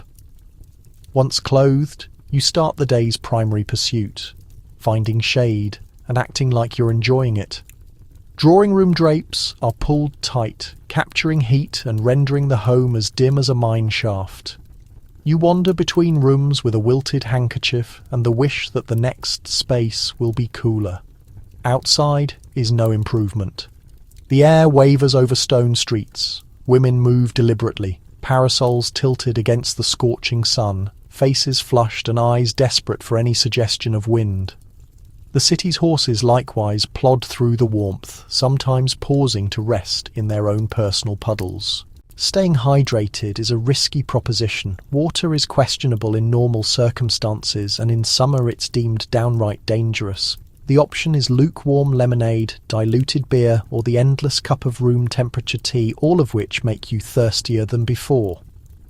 If you're particularly adventurous, you chance a lemonade purchased from a street vendor. Hope you don't notice what's really swimming in the jug. Evenings offer minimal comfort. Sleeping quarters are airless, pillows sticky, and everyone's combined sighing does nothing to circulate the air. A damp rag on your head and a chilled foot soak are as close as you'll come to indulgence. Fans either need hand power or, if you're genuinely fancy, a tiny clockwork device that ticks along until it breaks, making you begin again. Rest is hard to find. Instead, you flip and squirm, drafting furious letters to whoever invented the corset and longing for the creation of indoor plumbing. Through everything you persist smiling, patting at your forehead and acting like everything is perfectly normal. When fall eventually shows up, you mark the occasion with a ritual window opening and a vow never to grumble about chilly weather again. Because if you can make it through a Victorian summer without collapsing in public or melting completely, you've genuinely earned your badges of perspiration. Naturally, your servant knows all your mysteries. The foot powder in your footwear, the rose water in your undergarments, and that occasion you attempted to wash with gin because it was therapeutic. She's witnessed and smelled everything, and she's still too tactful to bring up the sock stuffed with lavender beneath your mattress. In Victorian culture, a lady servant is the silent observer to every instance of grace and desperation. While the stories portray her as a background figure, the truth is, she's the actual authority in your intimate world. The lady's servant is part advisor, part problem solver, and part crisis manager. Her responsibility is to ensure you look effortless and composed, even when disorder rules just beneath the appearance. Morning starts not with daylight, but with the soft tap-tap on your door. She comes in carrying a tray, tea, a piece of bread, perhaps a knowing smile. She can tell if you had a restless night. She's watched you sleep through a storm or wake at the first sound of rain on the glass. She's the only person who can determine by the condition of your nightgown precisely how humid it was beneath all those covers. When it's time to dress, she arranges your undergarments with the exactness of a doctor. She understands which slip you favour for less demanding days, and which drawers can withstand another appearance in society. She's a master of the inside-out manoeuvre and the calculated use of rose water to the genuinely troublesome spots. No mark is a shock, no seam too fragile for her stitching. You notice her occasionally discreetly sniffing a petticoat before passing it over, not to criticise but to determine whether today will need additional perfume or just another sachet attached to the dress. If you're daring, she's your partner in crime. Recall the evening you discovered gin baths in a ladies' publication and demanded to test it? She prepared the tub, glanced away as you climbed in, and later ventilated the towels until the residence no longer reeked like a tavern. When you experimented with dry cleaning your hair using rice flour, she collected the white traces across the mat. She remains quiet about your attempts, even when your hair powder combines with perspiration and creates a chalky mark on the sofa. Her genuine talent is disaster prevention. A knocked-over teacup, a torn lace, an unexpected heat spell. She has a strategy for every catastrophe. When summer comes, she cycles your dresses on the line to maintain the freshest, cleanest choice ready. In winter, she understands precisely how to heat a corset by the hearth before fastening you in. She is the designer behind every successful departure from a social gathering turned bad, and the final barrier against an especially critical aunt. Your servant is a repository of mysteries. She understands which family members you dodge, which hats hurt, and which shoes have finally given in to the London muck. She guards your secrets and your correspondence safely, never mentioning a word of the occasion you stumbled on your own underskirt and ended up in the coal bucket. If she's ever inclined to chuckle, she reserves it for the kitchen, away from refined company. In return, you provide small gestures. An extra cup of tea, a discarded ribbon, a genuine expression of gratitude. It's not a balanced trade, but in a society constructed on pretenses, confidence is its own currency. When you ultimately sink into bed at night, you realise that tomorrow's respectability is already being repaired, pressed, and carefully perfumed just beyond view. Because in the end, the real protector of your standing doesn't wear a hat in the sitting room. She's the one who protects your mysteries and your stockings safe from everyone. Victorian medicine recommends all sorts of refreshing practices, from vinegar washing to commercial deodorants containing mercury. None of them truly function. Some genuinely make matters worse, but at least you can claim you made an effort. Every period has its wellness trends, but the Victorians elevate it to strange, bewildering, and occasionally poisonous levels. Cleanliness, never fully achievable, becomes a fixation in a society where complete body washing is a practical nightmare and the city itself smells like a barn. Welcome to the era of inventive answers. Mixtures, powders, elixirs, and remedies, most of which guarantee the fragrance of heaven and produce the smell of disappointment. Let's begin with vinegar. If you can't wash, you can at least revive your body by rubbing it down with watered-down vinegar. This sharp, nose-crinkling practice is promoted as a universal remedy, purifying, freshening, and seemingly capable of preventing the plague. Your skin ends up tingling, red, and vaguely reminiscent of salad dressing. Bolder individuals add a few drops of lavender or rose essence, attempting to cover the vinegar's sharpness. It's unsuccessful. Instead, you move through the day in a haze of pickle scent, believing you're the height of contemporary cleanliness. Not content? There's always the latest innovation. By mid-century, deodorant appears in its questionable form as powders, creams, and commercial liquids with components you can't even pronounce. Some contain zinc or alum, which could actually soak up sweat. Others rely on camphor, which claims to cleanse the air surrounding you. A chosen and unlucky minority are mixed with lead, mercury, or arsenic, which supposedly lighten the skin, eliminate flaws, and, after extended application, eliminate the requirement for deodorant entirely by ending your life slowly. One application at a time. Perfume makers enter the competition with an impressive selection of colognes and scented liquids. Most are mild rose, violet, citrus. Others are so powerful that one splash could evacuate a dinner party or empty a streetcar. Commercial medicines and drugstores promote aromatic spirits for internal consumption, implying you truly ingest the substance. The directions promise you'll smell like flowers. The truth is more like juniper-scented disappointment with hints of queasiness. Not every trend involves chemicals. There's the dry brushing phenomenon, where you scrub your body with a hard brush until you shine, or at least until you're too exhausted to worry about the perspiration. Saltwater washes are suggested for hardy individuals, but most folks, after one freezing trial, quietly go back to their vinegar and hoping. If you're sufficiently desperate, you could even attempt the smoke room purification, where you sit in an enclosed area filled with burning plants, theoretically to eliminate body smell. Spoiler alert. You only manage to smell like overcooked pork. Wellness publications and manners guides are filled with optimistic suggestions. Apply lemon to your underarms, rest with fresh plants beneath your cushion, or practice cold air bathing by standing unclothed beside an open window, provided the neighbours aren't watching. The outcome is consistently brief relief and a feeling of achievement followed by the inevitable return of Victorian body smell. Still, even as these trends fail, you hold on to them because optimism never dies.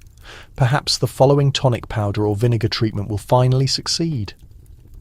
Perhaps you'll awaken, smelling like a June garden instead of the rear section at a livestock sale. Because in the grand Victorian pursuit of freshness, disappointment is always possible. But at least you earn credit for imagination. Everybody smells, but nobody says anything. Instead, society creates a vocabulary of subtle signals, an unexpected burst of fans, an opened window, or a forceful presentation of a flower bouquet. If somebody hands you a lemon-scented cloth, it's time to worry. Victorian England is a location where standing is everything, and nowhere is this clearer than in the delicate, quiet battle against body smell. While every residence, street, and sitting room simmers with an unspoken scent, recognizing this truth is impossible. After all, genuine manners lies not in the lack of smell, but in the complex routines created to courteously disregard it. The guidelines of this invisible contest are absorbed early and executed daily. At social events, the opening of a window happens with theatrical casualness. Somebody rises, stretches, and comments on how stale the air feels. If a breeze manages to freshen the air, everyone exhales with gratitude, thankful for the unspoken help. If the smell continues, the fans appear. Every woman waves her lace-trimmed fan with rhythmic accuracy, transmitting coded messages across the room. An particularly energetic fan typically indicates someone close by has crossed the limits of tolerable freshness. Flower bouquets, tiny bunches of aromatic flowers or plants are the crucial social tool. You press one to your face at services, in vehicles, or during especially close conversations. A breath of rosemary or a pinch of violet assists in filtering the environment and preserving the fantasy that you're encircled by blossoms, not fellow people marinating in wool. Kids are instructed to hold their bouquets up for their wellness. Grown-ups understand better. Occasionally the hints are more obvious. A thoughtful host might softly propose a refreshment pause, providing everyone an opportunity to venture outside and breathe naturally, if only briefly. If you're given a handkerchief sprinkled with cologne or citrus, treat it as both a favour and a caution. The lemon-scented cloth is the Victorian method of expressing, "I value you, but I value my sense of smell more." If a companion presents you a sachet or a small container of toilet water, receive it graciously and begin applying it right away. Dialogue is similarly coded. Nobody discusses sweat or washing, but indirect terms are everywhere. Oppressive weather gets blamed for the thick air. Urban existence gets blamed for lingering smells. If someone describes a person as vigorous, natural, or appreciative of the outdoors, it's time to examine your own underarms. Courtesy occasionally reaches complete denial. If an unlucky breeze stirs up something genuinely horrific, everybody just continues, eyes focused on empty space, expressions calm. Even in the most cramped bus or at the most crowded afternoon gathering, a rigid upper lip is the expected behaviour. Addressing the issue would be more shocking than the smell itself. The genuinely talented social operator predicts the dangers. She selects seats away from the wind, brings 2 handkerchiefs, one for display, one for crisis, and understands precisely how to schedule her entrance so she's never first into a stale room. In winter, she plans visits during sunlight when frigid air keeps things under control. In summer, she attends only the shortest meetings, otherwise the warmth exposes everyone's truths. In the end, Victorian manners isn't about being fresh, it's about sustaining the illusion of freshness. The practices, fans and bouquets are less about ease and more about shared denial, a mutual understanding that everyone is fragrant or at minimum courteous enough to act. Because sometimes making it through means maintaining your dignity and your thoughts to yourself. And in Victorian culture, the highest courtesy of all is never ever acknowledging the apparent, When mailing a love letter, you spray it with your preferred perfume, wishing to charm, not overwhelm your sweetheart. But ink and lavender seldom mix well together, and occasionally the envelope shows up smelling like a cursed pharmacy. In a time before messaging, electronic mail, or even dependable telegraphs, the love letter rules supreme. The Victorian society is a realm of yearning and postponed satisfaction. Romance progresses at the speed of the postal service, and patience is as essential as desire. Your letter is your voice, your company, your strongest chance of creating an impression without physically showing up in person. In all your scented, sweat-drenched magnificence, to distinguish yourself in an ocean of light blue paper, you resort to fragrance. Perfuming your letter is both a skill and a wager. A few drops of rose water, a cautious touch of violet, or a hint of orange flower, all are designed to suggest your sophistication and suggest, ever so delicately, at your individual appeal. Too sparse, and your letter disappears among the invoices and bank statements. Too abundant, and your admirer is left coughing, eyes tearing, gripping at the scented reminder of your devotion. The procedure is careful. First, you compose the letter, sheets of neat handwriting, balanced between poetry and disguised desire. You select your phrases with attention, wishing they'll survive the trip as gracefully as you dispatched them. Then arrives the crucial instant, the perfume. The secret is not to drench the paper, but to drift the fragrance close, maybe by fanning a scented handkerchief above the unsealed envelope, or placing the sheets momentarily among the sachets in your underwear drawer. Some eager individuals compress the letter between stems of fresh plants or a single flawless rose petal. But even the most careful strategies can fail. Victorian perfumes are strong and not consistently well-mannered. A wet day or a slow carriage journey can transform your delicate fragrance into a runaway catastrophe. Ink smears, paper bends, and your careful handwriting may show up streaked with proof of your eagerness. If you're unlucky, the neighbourhood postal worker gets a shock, accessing his mailbag to the fragrance of wildflowers, or worse, a trace of musk and sadness. Still, the perfumed letter stays the ultimate standard of romantic mail. For those too timid for daring statements, the fragrance communicates what language cannot. I am contemplating you. I desire to be close to you. Or at minimum, I don't smell like preserved onions. Admirers trade letters filled with significance, both penned and aromatic. Some even gather the nicest smelling messages, concealing them in private containers or compressing them between the sheets of a journal. Sometimes, though, the attempt fails. An unfortunate admirer might obtain a letter so intensely perfumed it evacuates the sitting room. Relatives and companions speculate about the sender. "Too forward," declares Aunt Edith, fanning herself. "Too frantic," mutters Cousin James. But your sweetheart may be more understanding. A scented letter is evidence of work, imagination, and perhaps a touch of playfulness, a uncommon individual touch in a society of rigid etiquette. Naturally, some go too extreme, sneaking entire lemon rinds or pouches of dried lavender inside their mail. The mailman grows to dread your penmanship, but love, as always, is a chance worth accepting. Because in a period when language and scent are the sole connections between souls, every letter is a wager, and every perfume a wish that your devotion will journey further and remain longer than any arrangement ever could.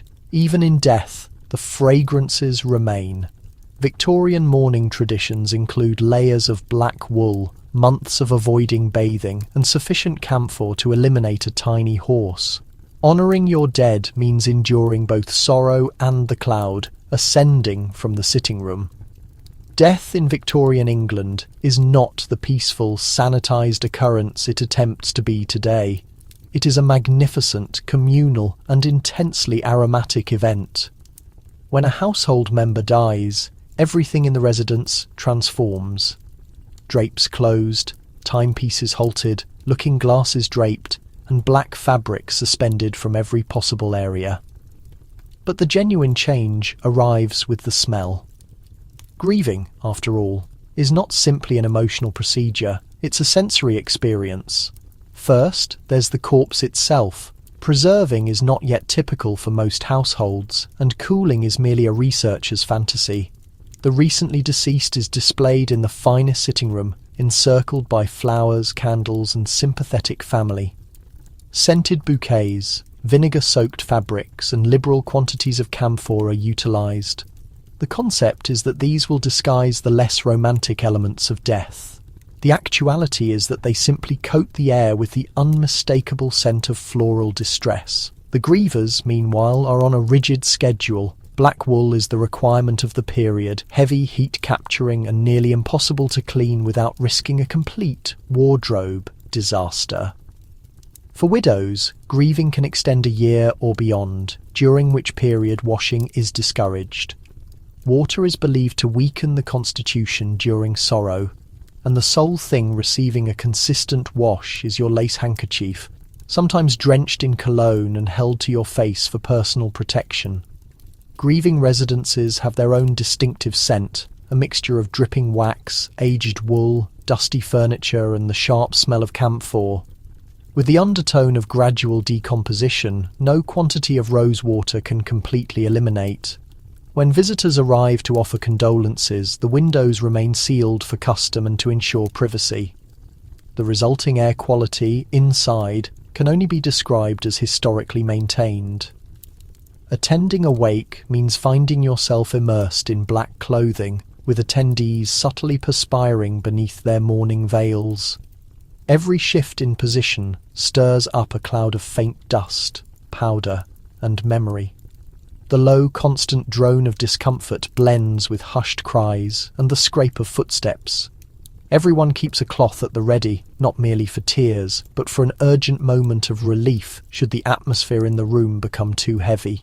You quickly grasp why people don't stay longer than necessary. For those who remain, the duties of grief continue. Clothing is aired out and gently brushed, but is rarely ever washed. Widows are traditionally meant to rest with a snippet of the deceased's hair beneath their pillow and to wear commemorative jewellery, sometimes fashioned from the departed's actual hair, woven and set into rings or brooches. One begins to feel a unique longing for the living, hoping the next encounter won't be over a steaming cup of camphor. Slowly, with the passage of months, the black garments transition to grey, then to lavender, and finally, the house is opened up to the outside air. Yet, the smells of sorrow persist, ingrained in the rugs, trapped in the fabric of clothing, imprinted on the mind itself. Even years later, a trace of camphor or melting candle wax can revive it all. The weighty draperies, the mournful cooing of doves, the gentle sensation of smothering from too many bodies and not nearly enough fresh oxygen. Ultimately, Victorian mourning honours both the dead and those who survive. To emerge with your composure, your health, and only a slight trace of camphor means you've succeeded better than most. Because here, even in grief, fragrance leaves a lasting impression. And history is documented not only in tears, but in the very air itself. At the start of the 20th century, new innovations begin to alter everything. Antiperspirant, soap made for the masses, and the radical idea that perhaps bathing should happen more frequently than every 2 weeks. Optimism is in the air, and so is the pleasant aroma of progress. Imagine, after an existence of using powders, vinegar-soaked rags, and frantic fanning, seeing an ad for Odorino, the world's first commercial antiperspirant. It promises a life free from worry about underarm sweat, and only occasionally causes a minor skin irritation. Early versions might have been a little harsh, but for those haunted by the smells of their family's clothing, this is nothing short of miraculous. Soap itself changes dramatically. No longer a fragile, crumbly block of lye and fat, it becomes a mass-produced, scented wonder. Brands like Lifebuoy Pears and Sunlight appear on market shelves, smelling less like a candle and more like a fresh meadow after a shower. For the first time, you can truly afford to cleanse your clothes and yourself. Bathing becomes a trendy, weekly habit, not just a once-a-year luxury. Then twice a week. Then imagine every single day. Victorian grandmothers are aghast. The younger set can now distinguish between their male relatives and the family pet by scent alone. Bathrooms also receive an update. Indoor plumbing slowly spreads from the homes of the wealthy into the developing middle class. Running water, flush toilets, and hot water taps mean the old ritual of hauling pails from the well becomes obsolete, remembered fondly only by those who never had to do it. The tub moves from the kitchen into its own dedicated tiled room. Entire commercial sectors emerge based on personal cleanliness, from shampoos to fragrant dusting powders to the revolutionary concept of toilet water, which is for applying to yourself, not for the fixture. Perfume evolves as well. Instead of overwhelming unsuspecting family members with powerful scents derived from musk, civet and ambergris, chemists start utilizing man-made ingredients. Fragrance is no longer just a defensive tool, it's a pleasure. You can smell like violets, like freshly laundered cloth, or like the idyllic hills of Provence. For the first time, selecting your personal scent is an act of self-expression, not self-protection. Fashion follows this trend. Corsets are gradually replaced by more airy undergarments, allowing women to sweat, and this is the true marvel, even move without the constant fear of fainting. Lighter textiles, machine-washable cottons and shorter skirt lengths mean the body finally encounters the open air, not just the clothes line. Advertisements loudly proclaim freshness and cleanliness, promising a future where you can rush for public transit without being confused for a piece of cheese. Social customs also shift. The nosegay is retired to the archives and handkerchiefs are decorated for beauty, not just for function. Formal dinners benefit from open windows and eventually electric fans. Advice columns start to focus on how to maintain freshness in the heat, rather than how to appear composed while overheating. But perhaps the most profound change is in the mindset. Cleanliness ceases to be merely a virtue or an unattainable goal. It becomes, quite simply, the standard.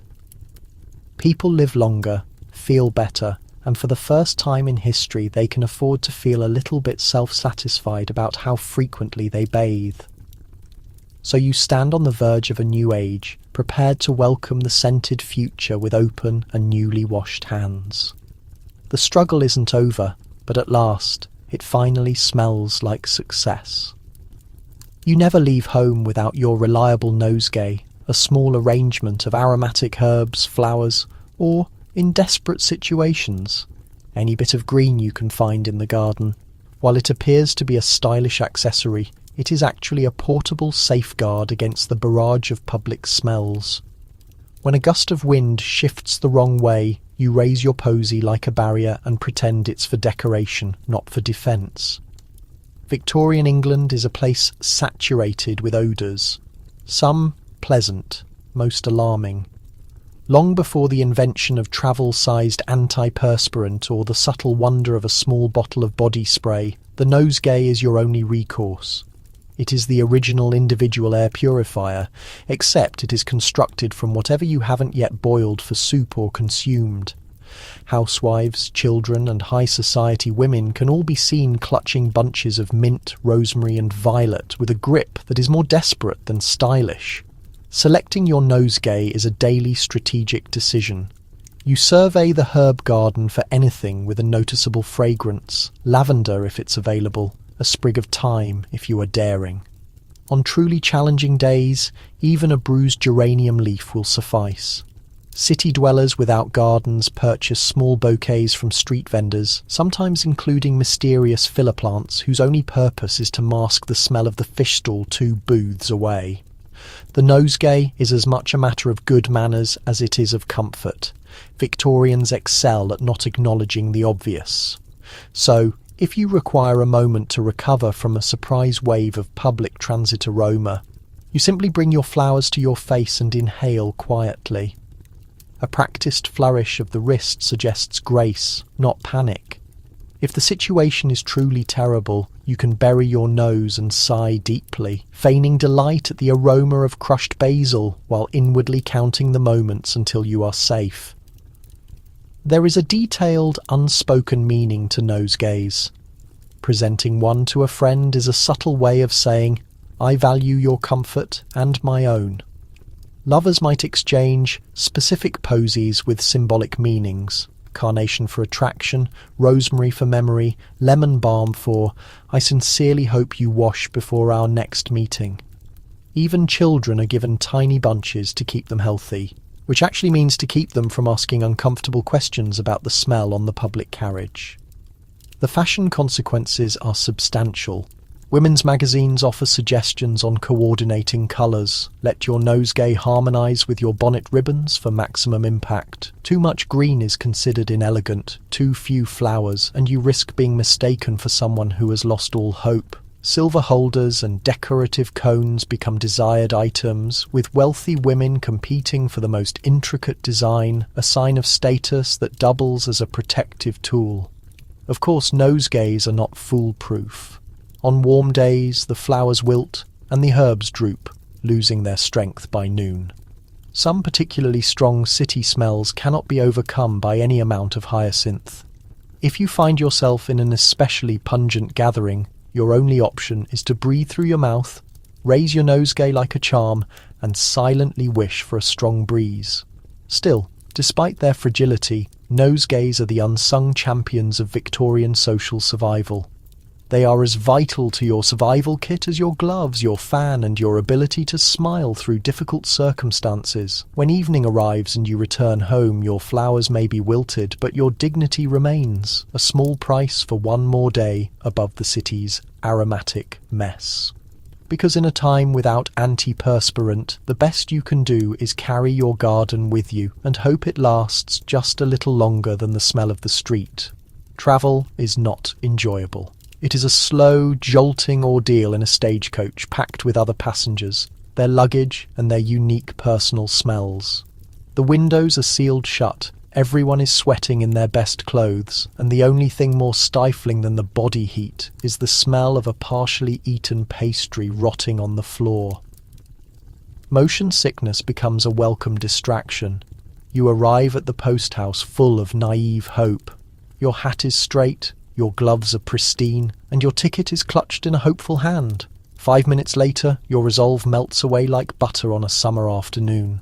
The stagecoach creaks before you, burdened by its own history. Tired horses, splintered benches, and a driver who appears to bathe once a season on a dare. Luggage is balanced precariously on top, threatening to crush any feeling of personal space or optimism. Climbing inside, you quickly realise that pre-assigned seating is a fantasy. Instead, it's a frantic struggle of elbows, trunks, and heavily perfumed travellers all competing for a small piece of the bench. You squeeze in between a man with a moustache who has clearly mistaken mothballs for cologne, and an elderly woman carefully holding a basket of onions. The air is already thick, a mixture of stale wool, hair oil, wet leather boots, and someone's lunch slowly announcing its presence. The doors slam shut, and with a jolt, you are moving at the breathtaking pace of a quick walk. The windows, supposedly for ventilation, are firmly stuck closed with age and neglect. The air grows hotter, closer, and more strongly scented with every mile. Conversation is minimal, partly out of politeness, partly from a need to save what little oxygen is left. Every shake of the coach sends a new wave of smells drifting up from beneath the seats: old apple cores, damp newspapers, and the unmistakable scent of something long dead and best forgotten. Stagecoach journeys are not for the timid or for those with a delicate sense of smell. There are no proper rest stops, only the occasional wayside inn where you and your fellow sufferers spill out, gasping to stretch cramped limbs and inhale the relatively cleaner smell of fried fish and manure. The pause is brief. Soon you are packed back into the rolling oven. Your dress sticks to you, a damp reminder that practicality and style parted company long ago. Meals are their own challenge. Should you risk the cold pie offered by the innkeeper, or rely on the emergency crackers tucked into your small bag? If you do eat, you hope it won't make an unwelcome reappearance when the coach hits an especially bumpy section of road. Motion sickness, once dreaded, becomes a comfort, promising a few blissfully nauseous moments when you no longer notice the odour. As the hours drag on, patience wears thin, children fuss, gentlemen snore, and the grandmother's onions become the journey's unofficial mascot. You pass the time by counting sheep outside the window or inventing new adjectives for unwashed. If you are fortunate, you doze off. If you are not, your neighbour does, slumping gently onto your shoulder. Finally, after what feels like an entire week but was actually only 40 miles, you tumble out of the coach, your hair flat and your dignity slightly bruised. The fresh air is a miracle. You promise yourself you will never complain about city smells again, at least not until you have to make the trip back home. Because in Victorian travel, you don't merely arrive at your destination, you earn it, one sniff at a time. Every home has its own secret strategy against bad odours, usually involving vinegar, lemons, and a belief that borders on self-deception. You rub lemon rind behind your ears, sprinkle vinegar on your sheets, and sometimes just wave a sprig of mint around the room while whispering hopeful words. This is certainly not modern air freshener. The Victorian home is a continuous living experiment in trial and error for freshness. Open a linen cabinet and you'll find small bags of dried rose petals and lavender tucked everywhere, each one an optimistic attempt to improve the scent. Dried orange peel hangs from the mantelpiece, supposedly soaking up bad air. Entire families swear by the purifying power of fresh parsley, which is as effective at eliminating odour as it is at preventing heartbreak. Not very, but you continue to hope. Lemon is the universal fix for everything. Got a bad smell? Lemon. Stale air? Lemon. Aunt Mildred's socks threatening to empty the room? Lemon. Sliced thinly and placed in key spots. The zest is rubbed onto handkerchiefs and even on the family dog. If you have a little extra money, you might buy imported lemons and proudly display them in a crystal bowl. It is both a mark of wealth and a quiet warning to any approaching bad smell that you are prepared. Vinegar, sharp and strong, is the essential element for the determined Victorian housekeeper. Undergarments and linens are soaked in it. Chamber pots are cleaned with it. Stubborn pockets of parlour stuffiness are attacked with a vinegar-dampened rag. Some people even claim that drinking a spoonful will cleanse you from the inside out. Your mouth puckers and your eyes water, but you feel purified, at least until the next meal of pickled fish and boiled cabbage starts the cycle over again. The subtle craft of homemade potpourri and sachets marked the pinnacle of refined domesticity. Rose petals that were gathered along with cloves, bits of cinnamon bark and nutmeg were carefully stitched into tiny muslin pouches, then secretly tucked inside drawers, shoes, and, when truly desperate measures were required, corsets. Perhaps you'd devote an afternoon to simmering apples with cinnamon, proudly announcing that the resulting fragrance was superior to anything in Paris. If a persistent odour remained in the house, you'd simply add more of those little bags, hoping no one detected the faint, lingering note of damp dog and sheer desperation. On a particularly awful day, creative thinking became essential. Mint and rosemary would be quickly wafted around like a pair of mystical objects. Some homes resorted to boiling vinegar right on the stove, which generated a powerful vapour that drove both the family and the local insects outside to the yard. Pans of charcoal were placed in stuffy rooms, meant to absorb the bad air, though their true effect was generally just leaving a dirty thumbprint on every latch. Superstition was freely mixed with established knowledge. Grandmothers firmly insisted on hanging mothballs near beds, believing they could ward off sickness, while children were sent off to sleep with sprigs of thyme beneath their pillows. Some even set out pieces of bread on the fireplace mantel, convinced that a stale loaf would soak up any foul odours. It didn't, but it certainly attracted mice, which introduced a new, unfortunate set of smells. And naturally, hope was always renewed.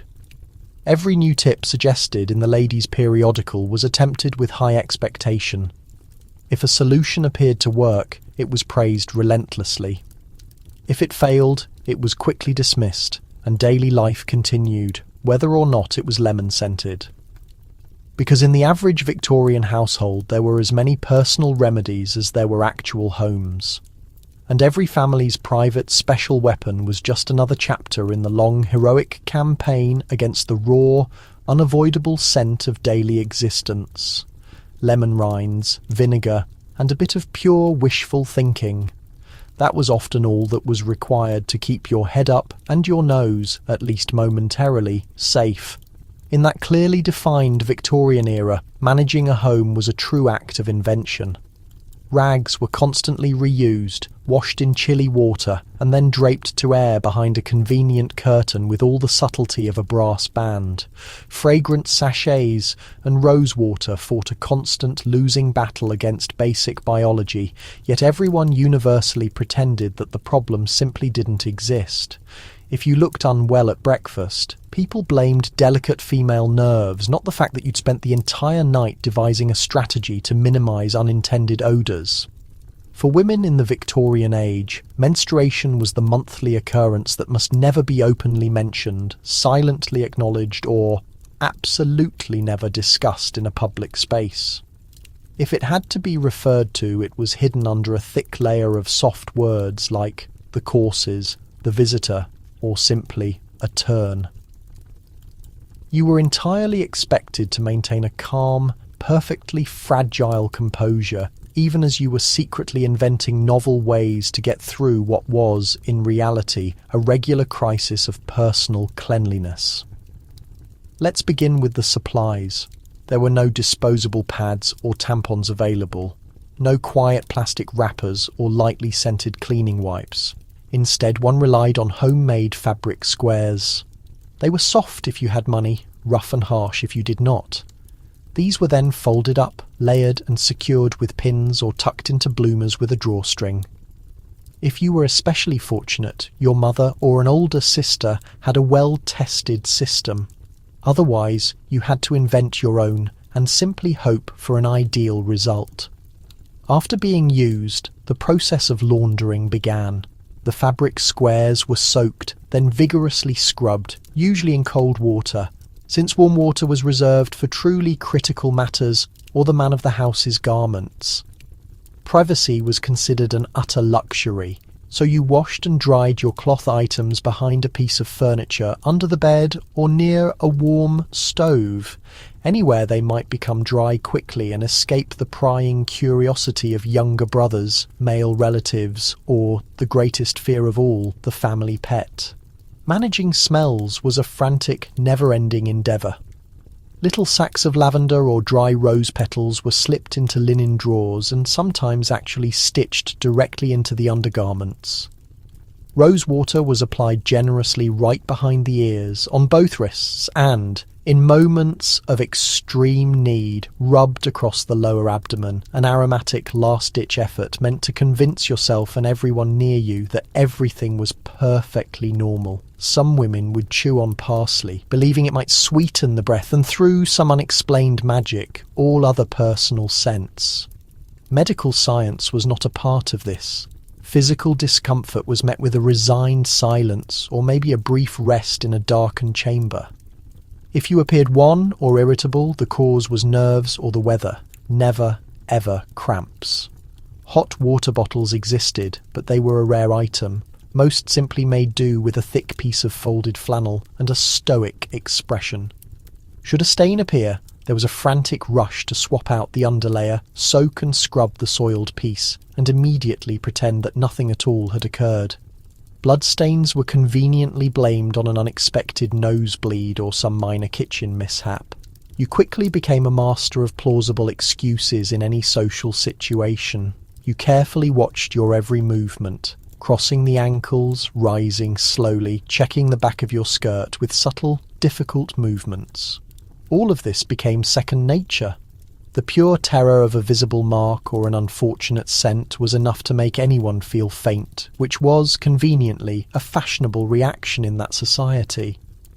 Despite all this, everyone maintained the illusion that nothing was wrong. Mothers whispered their advice to daughters, friends exchanged anxious looks and warning phrases. It was a private sisterhood with no secret password, only a subtle, knowing glance shared across the dining room table. So you carried on, gliding through the day with Rosewater standing by, surviving yet another round of the monthly secret. And once it finally ended, you carefully put away the evidence, silently thankful for one more month of quiet victory over your own body, the unending laundry, and the strict rules of proper Victorian behaviour. Because sometimes the most heroic thing a Victorian lady ever did was simply pretend. Chin up high, a smile that never wavered, and not a single word uttered about the quiet struggle unfolding beneath her dress.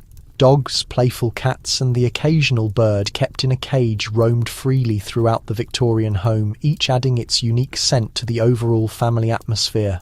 The odour of wet dog blended with hair oil, while the necessary cat boxes were hidden behind decorative lace screens in the sitting room. It was a challenging effort to outsmell the family spaniel, and truthfully, some days you definitely lost the fight. Pets were the great pride of many Victorian houses, signs of wealth, warm affection, and sometimes total disarray. The Queen herself was notoriously fond of her little Pomeranians, and middle-class families happily followed her example. Every child begged for a small kitten. Every mature woman made a fuss over a canary, and every respectable gentleman believed one or two hunting dogs completed his domestic space. But no guide to proper manners ever truly prepared you for the relentless battle against bad smells being fought right under your own roof. Let's begin with the dogs. They seemed to be everywhere, curled up under every chair, lounging across the thick hearth rugs, or serving as a solemn guard at the main entrance. Regardless of the weather, they brought the outside world right inside, leaving small tracks of wet fur, muddy paw marks, and a smell that hung around like a shameful old secret after a walk. Your eager spaniel would shake himself vigorously, sending a fine spray of muddy street water and unknown mystery all over your costly furniture. Attempts to thoroughly dry him with a towel were met with squirming protest, so most days you just accepted that your sofa would never again smell of roses. Cats, on the other hand, carried themselves with a royal lack of concern. They slept soundly in window seats, napped on your freshly ironed linen, and shed hair with a mechanical regularity. Their toilet areas were placed quietly behind elaborate folding screens or tucked beneath small side tables, but their unmistakable presence was obvious to every person with a sense of smell. You'd sprinkle fresh dirt, scented herbs, and, in extreme emergencies, a scoop of coal dust, hoping to keep the worst smells away. Yet somehow, even the most immaculate cat could conquer your entire supply of powders and blended scents. Birds contributed their own distinct sharp odours. The canary's cage was a constant fixture, constantly chirping from the brightest spot and scattering both feathers and empty seed husks with abandon. Every once in a while someone would forget to replace the water, and the resulting smell was a potent reminder that nature, even when confined, always finds its way into the formal parlour. Then there were the less typical animals.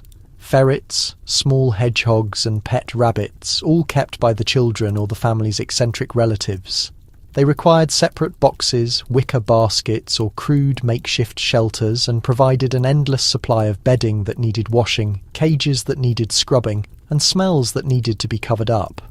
Your maid was constantly following behind with a cloth soaked in vinegar or lemon juice, fighting a losing war against the combined scent of feathers and fur.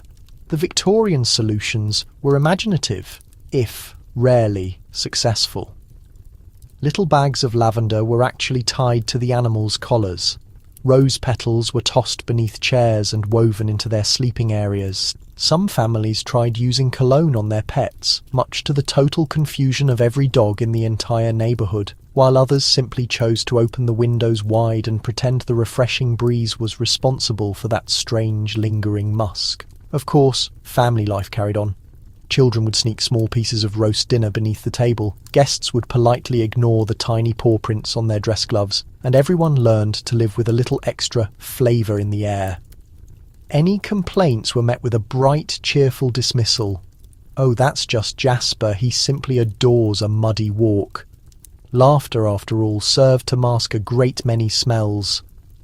By the time the day ended, the parlour was a complex mix of life. It smelled of wool, sweet cologne, coal smoke, and, undeniably, the constant presence of treasured animals. You'd quickly fluff up the pillows, scatter another handful of dried petals, and reluctantly accept the truth.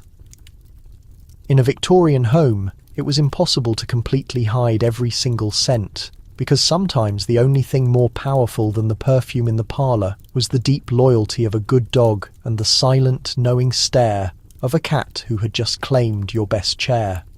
So tonight, as you climb into your soft, clean bed and quietly drift off in your temperature-controlled room, maybe pause for a moment to be thankful for hot running water, modern laundry soap, and the great modern invention of personal antiperspirant. Because surviving as a Victorian woman was not only about avoiding constricting garments or navigating uncomfortable small talk at dinner, it was about fighting a daily, hidden struggle against the world's most stubborn odours. You somehow survived the layers of heavy wool clothing, the weekly baths that were barely sufficient, the lengthy dinner parties held hostage by poor air circulation, and the constant battle against your own skirts. You endured public transportation where you were packed like a can of slightly wet fish, and you mastered the art of using perfume, lemon peels, and small floral bouquets like weapons in the great olfactory war of the 19th century. But the full story of Victorian women is more than just hardship and bodily odour. It is a powerful testament to the strength of the human spirit, our great capacity to survive, adjust, and even find humour when facing discomfort. For every single day spent in woolen distress, there was a night filled with quiet jokes, secret moments of airing out garments, and small rebellious acts against the suffocating stale-smelling norm. So allow yourself to completely relax, understanding that even in a world where everyone had a noticeable odour, people still managed to fall in love, create works of art, share deep secrets, and somehow continue moving forward.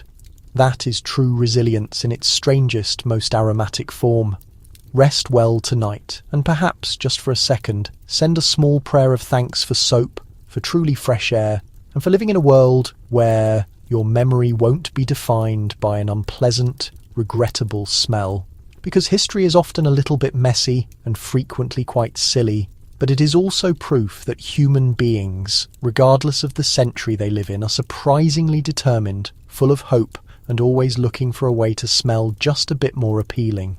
Good night.